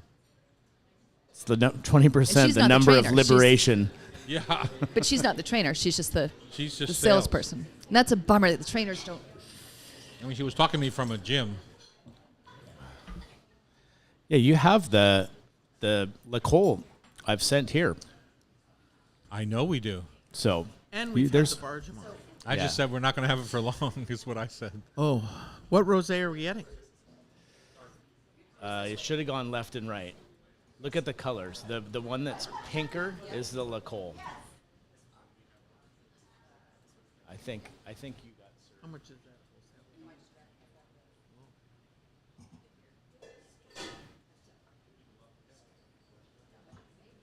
Yes. All right, you ready? Let's go. Again, you've got more stuff in front of you. It is like we are just givers here around the hot stove. Always good to have a Fun beverage. stuff. All right, you ready, set? Ready, set. Nico, ready? We're going to dive into rosé with Todd Alkema. Is that correct? Alchema. We're going to dive into rosé with Todd Alkema from we're going to dive into rosé with Todd Alkema from Elliott Bay Distributing right now. My name is Tom Douglas. And I'm Chef Bridget Charters. And, you know, it is rosé season. Rosé all day, man. It kind of goes Rosé along all with day. white pants and, like, khaki. It's the name of our tennis team. Is what? White Rosé all day. pants? Rosé all day. Let's make it rosé all the time. There we Yep. go. We sell it year round. I mean, Yes. it's one of our big sellers year round these days. Of course, when we first started in the business, it was a very specific time frame. And, you know, there were other wines also, like Beaujolais Nouveau used to be a huge deal in Seattle. Right. Now you don't even hear a minute about it. So No, it's basically essentially one brand, and that's about it was it. a Comes and 3 goes. weeks. It's 3 week spot. It's like asparagus season, right? Yes. You just get it for 5 weeks and it's gone. Yeah. Tell us what you brought us, Todd. So today I brought a very classic French rosé called Commanderie de Bargemon. Bargemon is in the Côte de Provence region, so you are the very south of France, south of the Rhone Valley, very close to the Mediterranean Sea. It's a very kind of famous old French producer, classic house. It's so dry. Yeah, it's very dry, as most of the French rosés are. It's actually the property, the winery building was built by the Knights Templar, so it just has a little bit of history. So that's one wine I brought you, and then I brought you our flagship Washington rosé from L'Ecole number 41. L'Ecole is a Walla Walla winery. They were the number 3 winery in Walla Walla, founded in 1983, and at that point in time, they were the 20th winery in Washington State. Wow. So Which pretty. now has, what, 1,000? We're pushing just a little bit over 1,000, and so yeah, that's kind of it's an Amazing. interesting. I thought a kind of fun thing to do because the rosé wines, are almost always thought of as a wine that is sort of pigeonholed into a season, and we're really trying to get people to be drinking rosé not just all day but all seasons because it's such a versatile wine. Right. Yeah. You know, when I drink rosé, generally it's from Provence Yes. because I like how dry they are Yeah. compared to many rosés. Even the stuff up from northwest France over on that coast, which is famous Cabernet d'Anjou and places like rosé like that, it's too sweet for me. Yes. And oftentimes I like just going down into Domaine Tempier, the Bandol rosé, which to me is the best rosé I've ever had Many people would agree with you. in the world. It's also crazy expensive these days. Sure what kind of is. retail for 30 that? $35 a bottle. Okay. No, it's more. No, than that. you're looking more like $50 to $50. $60. Really? now, Yes, for the true classic Tavel rosés. And that's before tariffs, which Yeah. are coming I know. our way. So They certainly are. I wanted to ask you, as a company, I'm a restaurateur. I buy wholesale from Elliott Bay Distributing, like I do maybe a dozen different distributors. What are you guys thinking? What's going to happen? Well, it's also fresh, as it was just merely announced yesterday. Yeah. The 20% is obviously better than the what was foreshadowed as potentially up to 200%. 200%, So we're yeah. much happier with 20%.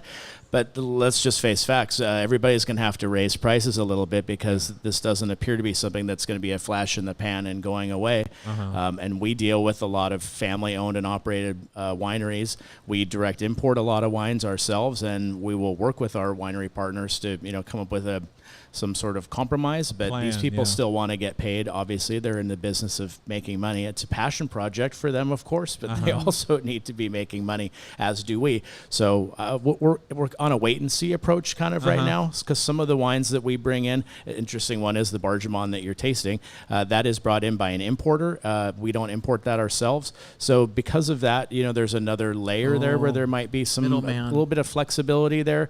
But I think you can be rest assured you're going to be looking at at least $1 So are we increase in looking cost. on a $10 bottle of wine? Are we looking at $12? Are we looking at that 20% just kind of being passed on 100%? Well, because there's no margin room for us to eat that, right? There's probably no Right. room for you to eat that. So Correct. it's just a direct pass through, right? I think, that's you made a very astute observation there. I think it's just going to have to, everything's just going to have to be raised up a dollar or two wholesale, which then in turn, is going to turn around to the consumer to be $1 or $2 more per glass at restaurants. And I think that's just what we're going to be seeing. Is it as simple as that? As it's coming off the boat, right? Wine comes over typically in refrigerated containers. Yes. As it's coming off the boat, that's when the tax gets put on it. Yes. Put on it. Yes. And if it's a $100 case, it's now $120. Absolutely. Okay, it's as simple as that. Very Because I was hearing things like they were taxing the value of the grapes that were in the wine. It just seemed untenable. To the best of my knowledge, you're paying on finished product when it Yeah. lands at port. Yeah, exactly. Okay. And how does that affect local? Well, that's I believe the beauty. aim of the current president is to have us be buying local and to be buying American-made products, so that you can avoid paying the tariffs. But the fact remains that if you taste these two wines side by side, one tastes like it comes from a place that had a winery that was built by the Knights Templar. One tastes like it came from a place that's been there since 1983. It's not a knock on the second one, but They're there's just just a different, lot more right. history. Different. They're Yeah. different. And if you're a wine buff, you like that difference. You Absolutely. celebrate that difference. Absolutely. Yeah. Well, in your restaurants, you can't try and sell someone a domestic-made Sangiovese when someone's going in to have a Chianti Classico. They're just two totally separate beasts. Right. They might be wines that are coming from the same grape as these two wines are here, but they taste completely different. Right. What else should people be looking for in rosé? Like for me, it's always a dryness quality. I generally shy away from a visibility standpoint. I shy away from ones that are too pink or too reddish. Right, the Because darker it colored rosés. suggests to me for some reason in my pea brain that it's going to be heavier and sweeter, not what I want out of a rosé. It's a very great observation. Yet again, you look at something and you think, oh, that's going to definitely have a lot more flavor to it, Or so more body. therefore more body. I And noticed that in the rosados. you sure do. You know. So winemaking 101 without going too far down a rabbit hole. All of these rosé wines are made from red grape varietals. They're not made from white grape varietals. And as we all remember, or hopefully we do, winemaking 101, that the way you're getting color into your finished product is by having the crushed juice sit on the skins of the grape. Right? For a That's short how time. for a short time. So, you're making a red wine, you let it macerate. It's called maceration. You let it macerate for, 2 weeks, 2 months. Some people On go the even skins, extended yeah. on the skins. For rosés, like for instance, the French one here, the Bargemon, that's about 9 hours on the skins. Oh, isn't that And crazy? the Le Col Grenache rosé is probably about 6 to 8 hours. And you're just, the winemaker is sitting there basically just looking at samples, holding it up, with a white background. You're like, okay, I like the color. Pull the skins off, and there we go. And then you ferment and then you bottle. So the ones that are darker colored are either people that have left the skins on for a little bit longer, maybe a day, and then you do start to get a little bit more of the heavier flavors because you're getting the flavor of red wine and then the resulting kind of the body of a white wine. That's how I've always sort of tried to describe rosé to people is, you're getting these flavors of red wines, but it is the body of white wine, which Right. makes it so that it's some kind of a more fascinating, nice bridge wine that does really just pair with such a wide variety of foods. Yeah, Right. exactly. And it's why I drink rosé is when I don't want to drink red wine. And I'm not the biggest white wine drinker for no particular reason. It's just, but I'll drink Same, rosé yeah. on ice in a heartbeat. Yes. Yes. What about sparkling rosé? What's the market like that?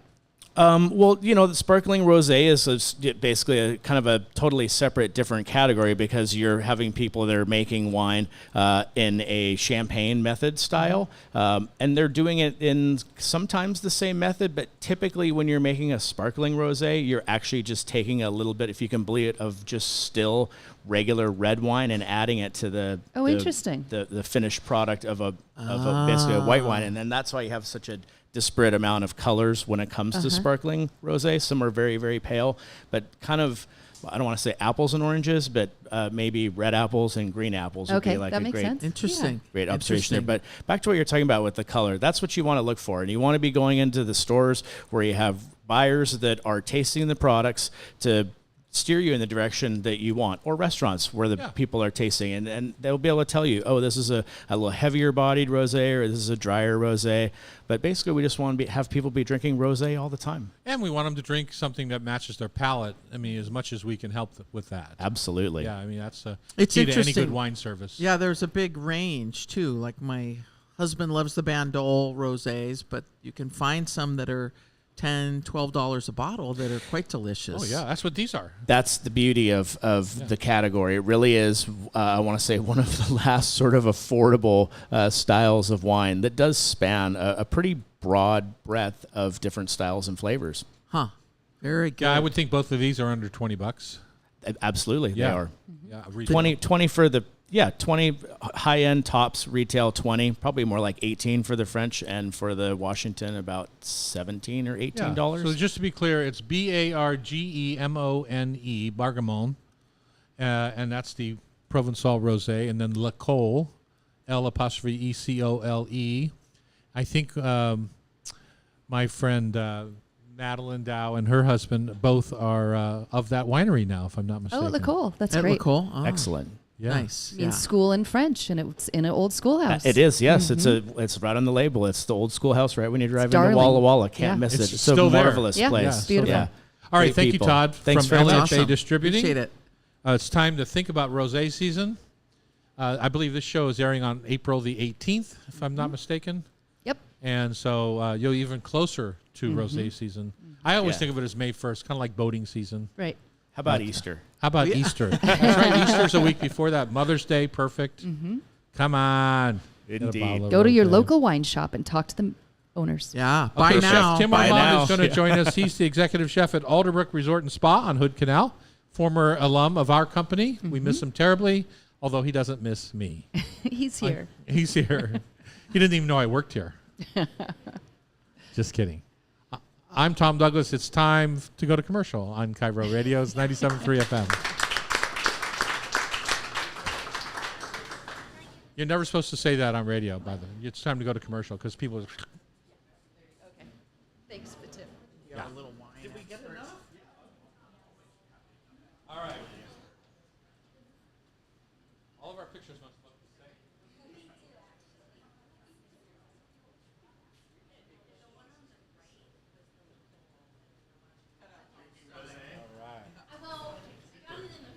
Uh-oh, more food?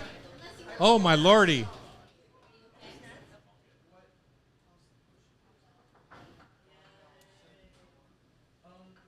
They're sitting on old vintages.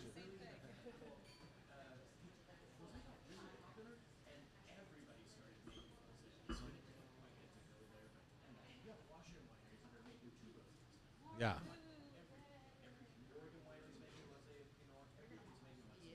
I just had a really tasty one offered to me.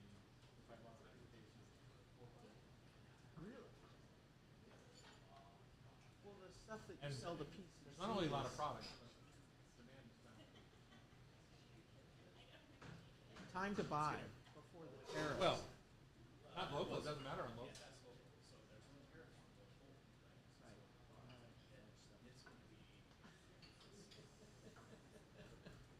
Okay, Tim, we're ready for you. Thanks. Why don't you tell people what they have in front of them before you...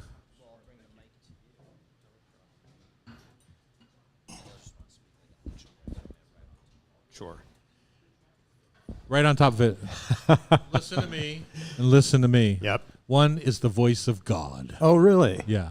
Right when you're on top You've been of it, telling me right? that for almost 30 years. Yeah. Do you remember that? Yes, I do, actually. You had said that, you didn't know if I had seen you in the kitchen. Uh-huh. No, I remember Anna Vogel. She once said, "Oh, no, I knew you could cook. I saw you on TV Oh, I once." know. That's one of the great Yeah. lines of all time. It really was. It really was. She's still cooking Is she? over in Spokane, yeah. Oh, nice. In front of you, this is going to be for our summer menu. It's just a little beef anticucho, a little salad underneath it. everything nice and fresh. Micro mint is hidden in there somewhere. Some nice orange zest. Tell us orange what that juice fancy inside of word it. means. Yeah, I'm sorry? Tell us What what did you that say? fancy Oh, word sorry, is. anticucho. Anticucho. It looks like a beef skewer to me. Yeah, it's so in Miami. So I grew up here, moved to Miami, moved to Aspen. Oh, wait, moved that's to- radio That's radio, stuff. yeah. Just tell them right now what's Anyway, on. anticucho is a beef skewer. It's a Latin way of saying We beef could have skewer. started the show 15 minutes ago. If you Yeah, just said sorry. Yum. So good. Really good. that. Really good. Yum. I saw that wink. We are back in the studios here at the Hot Stove Society Show. 4th and Virginia, downtown Seattle. An old pal has joined the house here today, Tim Ormond. He's now the executive chef at Alderbrook Resort and Spa on Hood Canal. And like I said, a former TD alum. Where the hell have you been? Seems like you've been all over the world since I saw you last. Been around a little while. After Seattle, I was in Seattle for, I don't know, about 15, 16 years in my culinary experience. And then I decided to make the jump to Miami. So it was a little bit of a Fun. so it was a little bit of a culture shock and and you work for temperature fancy shock. chef John George von Richten, right? I did work for Jean George. I worked for another celebrity chef named Who's Richard cuter, me or Sandoval. John George? Clearly you. Clearly me. I thought Clearly. so. Who else did you work for? A couple different chefs. I worked for Todd English. I also worked for Richard Sandoval, who's a very well-known Latin chef down in that area and all over the country and world. Did you work with Todd in Aspen or in Miami? I actually worked with Todd, surprisingly enough, here. I worked with Todd English at the Seattle Waterfront Marriott when it was Fish Club by Todd English. That was I remember that. That was quite a bit of time ago. That was a churn, I will say. Yes. And then went to Aspen with Richard Sandoval as well. Worked there for a few years, and then I also, in the middle of that whole situation there, I also worked in New Orleans for about a year and a half for a large hotel. So I'm mostly in the hotel sort of category at this point, hotels and resorts, and more boutique-y than anything. Usually partnerships and stuff, but this time What I would you get to tell a run my young own gig. chef like yourself at the time? Independent restaurants like small kitchens or hotels where you get a broader breadth of experience? I mean, hotels, you have big catering rooms, right? You've got room service, you've got restaurants, breakfast, lunch, dinner. Got a lot of opportunities there. Weddings, everything. Yeah, it really did open up my eyes coming from small restaurants and really saying that that's all I wanted and wanted my own restaurant. And then I was able to sort of parlay that into an experience that showed me resorts, and resorts were really, really spectacular.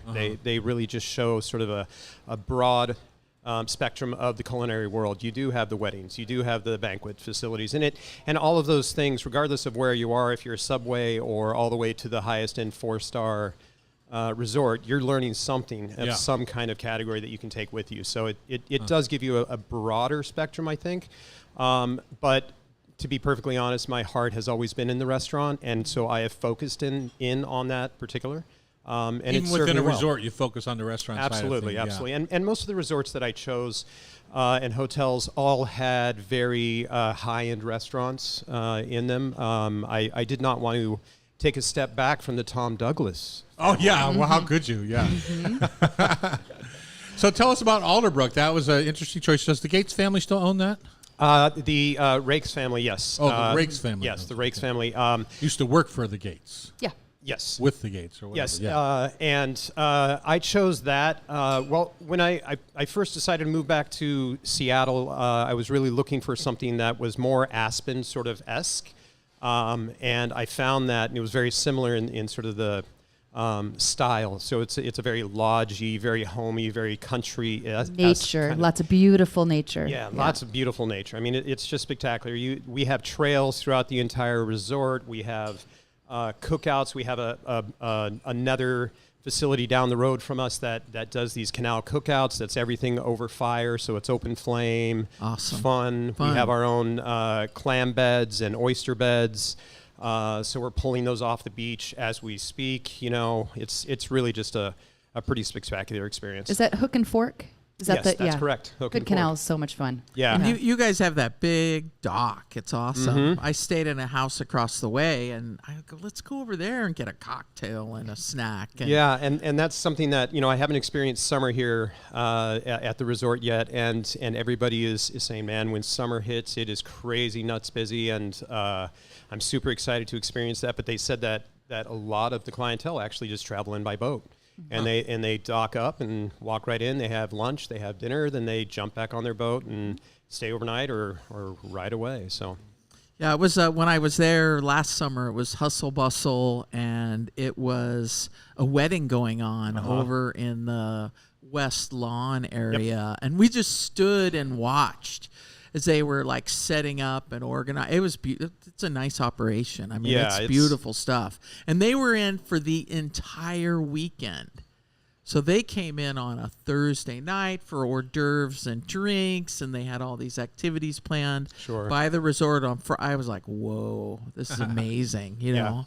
Yeah, there's some pretty spectacular activities that they do. We have all of these trails, and we have our grove that is actually cooking over fire in the forest. It's one of those sort of spectacles that you get to see, and you just are amazed. Holy smokes, we're eating right next to where a bobcat might be running around behind you. So I played golf with a bobcat the other day in You Phoenix. did? Yeah. Is it He scary? just followed us around. No, he was looking for bunny rabbits. Oh, okay. I was a little big. Right. So it's April. You're mid-April. You're in the middle of Oyster Month. That's right. We're in the middle of Oyster Month, and right now we have a ton of oyster activities. Like I said, we were just harvesting oysters yesterday, pulling You them have all those up. rollers to kind of take the edges off the oysters. We don't have the rollers. No, we actually scrub them by hand. Okay, fun. It's a little Hand old tumbling? school, yeah. But it gives some guys some learning opportunities. Yes, it does. The same ones that Nice. I was able to partake in. So. Well, what do you have going on for spring menu? Spring menu, we've got a lot of things coming on. So one of the other parts of the property that's really cool is we also have a chef's garden, and we're really putting a lot of effort and emphasis on that. And so we get to pull from everything that's just right out of the earth and get to cook tastings and special menus, et cetera, with that. We also have, I'm sure everybody's familiar with Ed Hume Seeds from PBS. Yeah. We have an event in September, and that's going to be a celebration of Ed Hume's career. We've also partnered with him to create some seed packs that are dedicated specifically to our hotel. And it's such a wonderful opportunity to show what the gardeners at our place can do, because they're all seeds that are being planted right now for that event. And we're going to be pulling from there and making the menu based off of whatever we get out of that. So really exciting. And Ed's going to be there, and his family, and it's really going to be an opportunity to get to ask him questions and kind of campfire-esque, sit around the campfire and ask questions. It's really fun. We had gardening is not for the faint of heart. And you probably don't have the same issues that we have over in Prosser, but everything is in bloom right now. And of course, it's cleared up, which means the temperatures are coming down. So last night, with all the apricot blossoms, the cherry blossoms, everything in full bloom, all of a sudden you hear the rotors go off and the bands. Everything's going to smoke pots, which are illegal, but the whole valley fills with smoke. And all the helicopter rotors are going, and it's getting down to that 38, 37 degree mark with all the cherry blossoms in full bloom. So, Interesting. Yeah. Wow. Farming is not for the faint of heart. No, I've tried to grow things, and I've decided that I just can't. And so That's why you hire farmers. That's exactly the case. I'm just not a green thumb myself. What is your specialty in the kitchen? Like, I'm not much of a pastry guy. There's a few things that I can own, but I'm just not there with fancy. What do you like to cook? What's your favorite thing? My favorite thing to cook is just basically I like to take the ingredients that are around me, and I just try not to screw them up. I don't like to add too much. Now, you did work with me, because that came right from me right there. I used a little bit more aggressive term than screw them up. Yeah, exactly. Well, I do too. This is a family show, Tom. Yeah, it is. But I'm really a believer in taking what's natural and what's around you and really trying to use that and facilitate that into something special. And the funny part is traveling around a little bit, from different parts of the country. The bounty that we have here in the Pacific Northwest is pretty amazing. special. It is very special, and Especially the raw bounty, the oysters, the king salmon, things everything. like- Yeah, it's just, I mean, Miami has some fantastic seafood, some just amazing fish that come out of the waters there. But the truth of the matter for me is I'm a Pacific Ocean guy and clearly a West Coast guy. And I think from anything that is produce to proteins, fish, anything is far superior to anything that I've seen out in the areas that I've worked The in. wilds of New Orleans. Yeah, exactly. Well, New Orleans was funny because you would get anything that you would get off of the truck would be sitting on a loading dock for an hour and just that heat? sweating away and just destroying. So by the time you get it, you're getting 70%, 80%. So Did I overhear a story with you and Tom and Chris Hunter at Edda's? yeah. So this sort of just is a reminiscent story. We only for have a myself. minute, so you better Yeah. So cut to the chase. Chris Hunter was my chef at the time. Tom was there, and I was really interested in the delivery lady from the milk company that we were getting our milk from. And so I wanted to ask her out. And Chris had asked me while you were standing there if I'd asked her out. And I said, "Oh, no, Tom, I just started cooking. I don't have any money." And you literally walked down the line, handed me $50. Aww.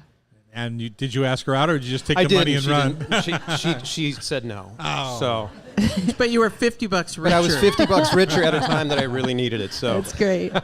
I gave somebody $1,000 to quit smoking, and they had to do it for 6 months. Oh, that's wonderful. And And did they? yesterday he came into the warehouse and he smelled a lot like cigarette smoke. Uh-oh. I said, dude, he said, it's been 7 months. You need to come up with a new contract. I you know, know? exactly. Oh, my God. Because he had to that's pay it amazing. back if he didn't Oh, my do it for gosh. 6 months. So. now does he get some sort of like He gets credit? me just ribbing it. He gets nothing Okay, anymore. good. Yeah, yeah. Good. He's got a job, which we like that. Yes. We're going to do Food for Thought Tasty Trivia next. Who's going to be in our hot seat? Well, I'm sorry, Chef Tim. oh, Uh-oh. You Oh, guys God. are in trouble. all right.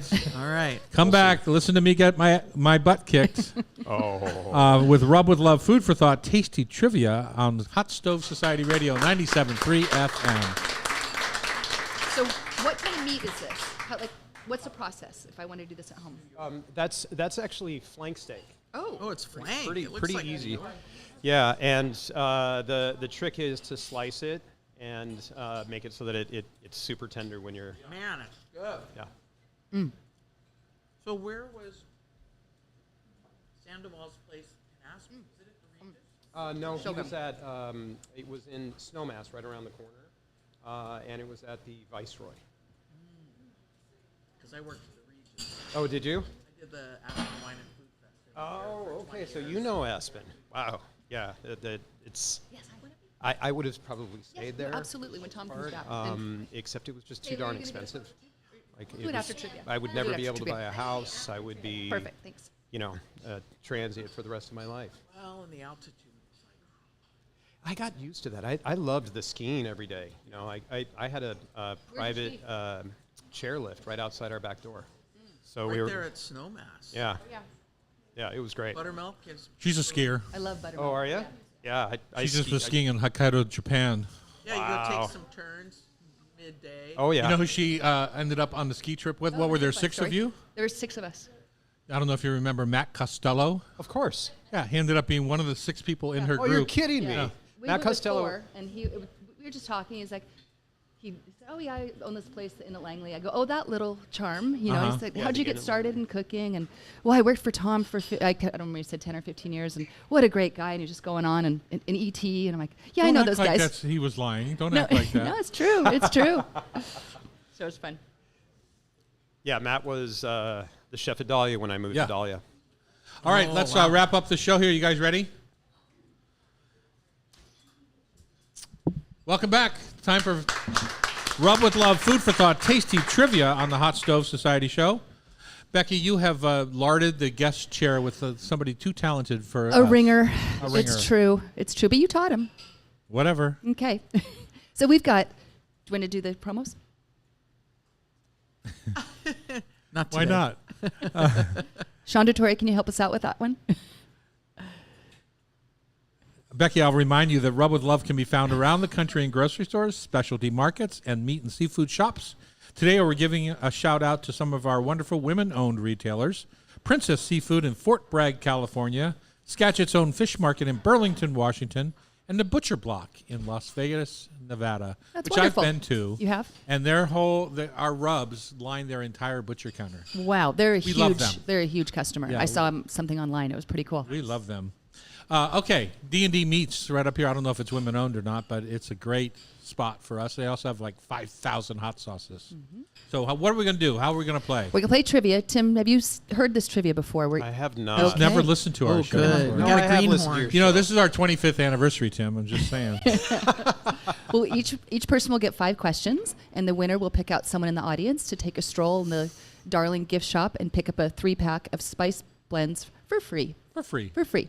So this is Tim Ormond of beautiful Alderbrook Spa. You like it Resort there, Spa. don't you? I do. I've been to weddings there. It's so beautiful there. Did an Airbnb, and then we went there for dinner a couple times. So it's Yeah, your face just gets Tom, all do you glowy. my golf? mind. I've got It's got all glowy ideas. when you talk about it. Huh? That's pretty Do you special. golf there? I've never been there. To Alderbrook? No. Oh, it's sweet. It's time. Are you? A I've been to golfer, Tom? Stepford Village, I am too. Oh, that's it. Me too. On the Seabrook. yes, that's Seabrook. Yeah, on the Nobody's coast. ever on that course. You Okay, should go. Bridget. Yeah. Are you ready for your 1st I'm question? ready. Multiple choice. Historically, what was the reason cheesemakers applied ash to leftover curds from the evening milking?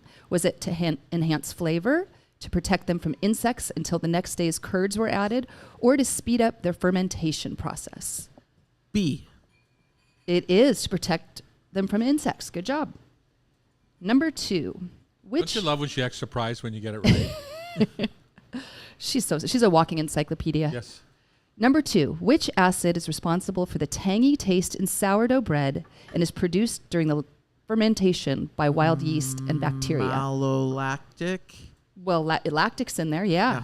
Maybe Oh, my maybe mallow is. That's Is there a funny. difference? No. No. Okay, good job. I have no idea. I know I that just am trying to get malolactic- her to not win. Okay, gotcha. Yeah. Let's stump her on this one. True or false? Moose cheese, produced exclusively at a Swedish farm, comes from 2 of 3 moose rescued after their mother was hit by a car, making it the only moose cheese in the world and one of the most expensive, priced around $500 a pound. Is that true or false? I'm going to say false. It is true. Oh It my is God, true. you were laughing How so do you make hard. up something like it's, that? It's a fun fact. A moose in Sweden is called elk in the U.S., and the farmer, I watched a video, the farmer claims they like being milked. So there we go.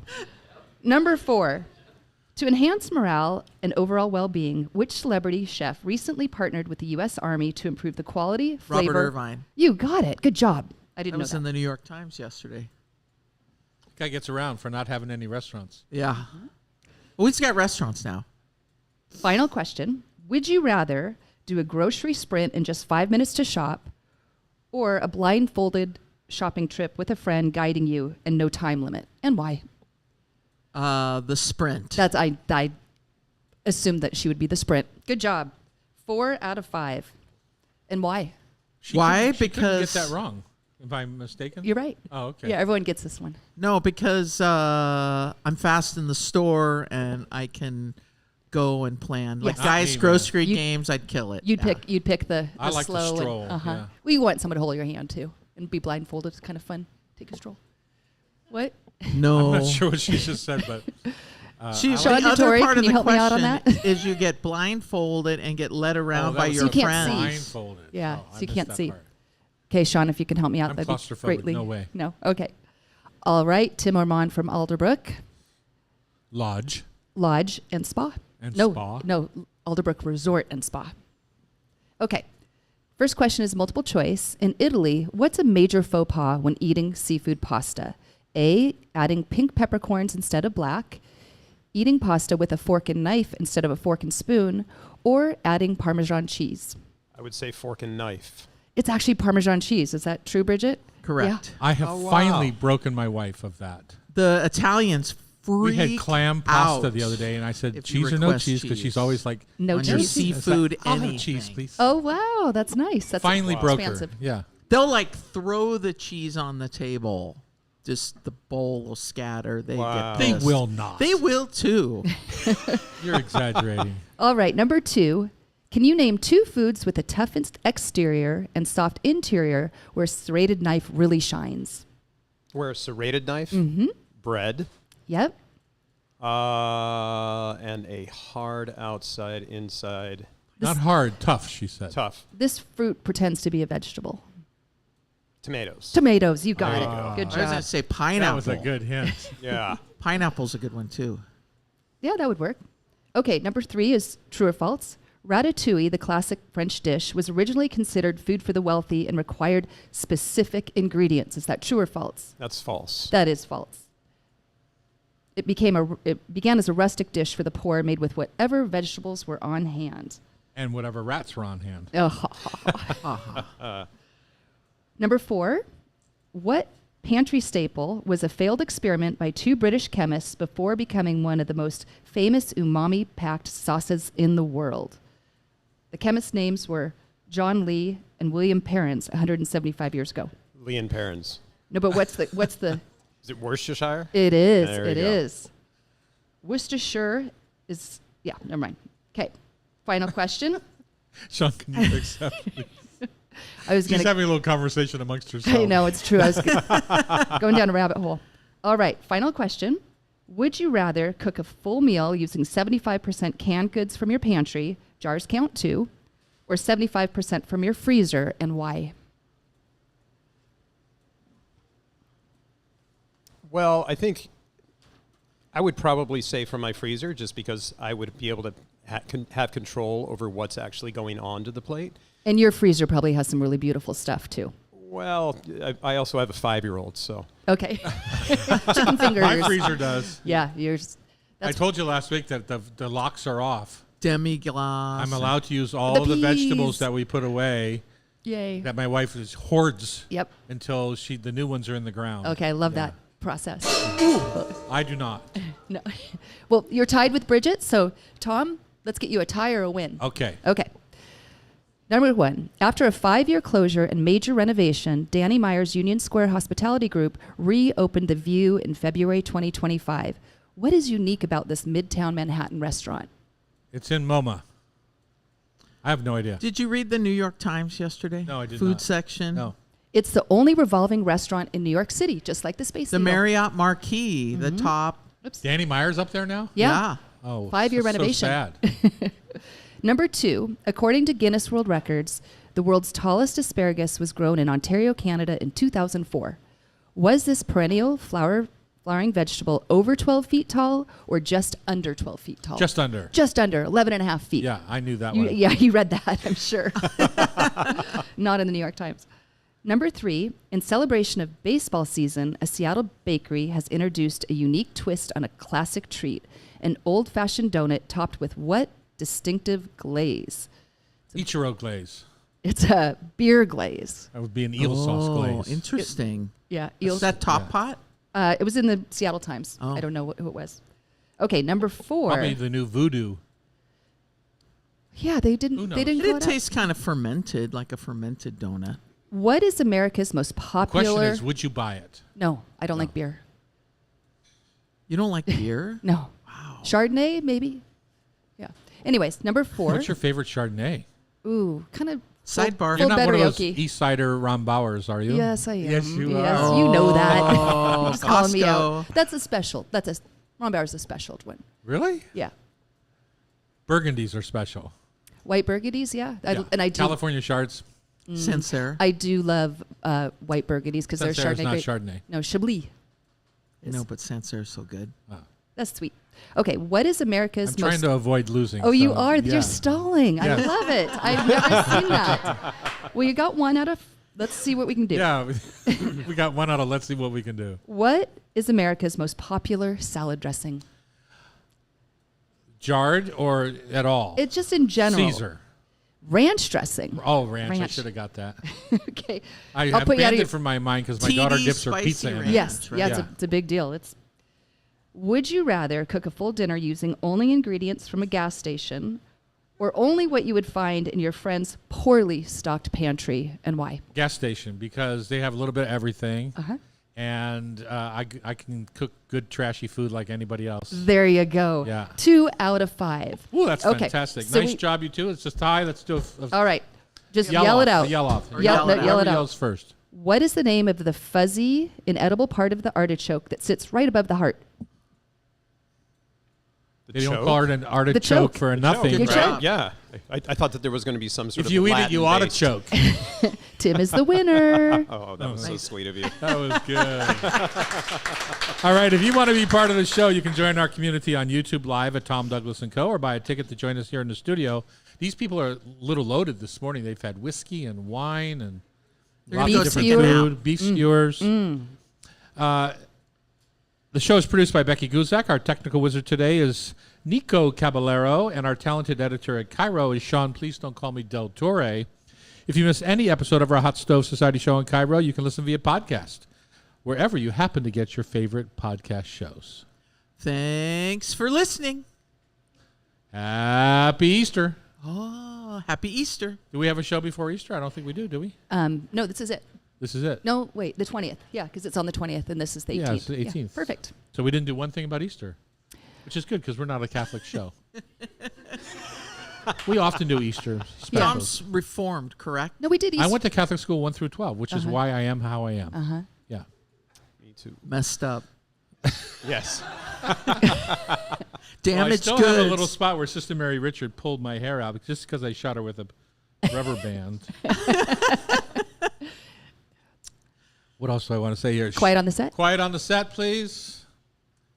Hi, I'm Chef Tom Douglas. And I'm Chef Bridget Charters. Today on the Hot Stove Society show, Kim Carrick of Scratch Distillery in Edmonds talks crafts, spirits, and custom gin. We swirl, sip, and celebrate rosé wines with Todd Alchemia. And Chef Tim Ormond is here to discuss woodland to waterfront dining experiences at the Alderbrook Resort and Spa on Hood Canal, one of Becky's favorite spots. Yes. Good. All We're all right. set. So you get to pick out a winner. A winner. Oh, come on. You Yeah, can you gotta just pick a winner. flip around and point. Oh, my gosh. Really? Yeah. Can't be one of your That's a people. horrible thing to do to me. It can't be your sidekick. Mariners. I have a Mariners hat on. See? There you go. See, that was easy. That was easy. Never know when a losing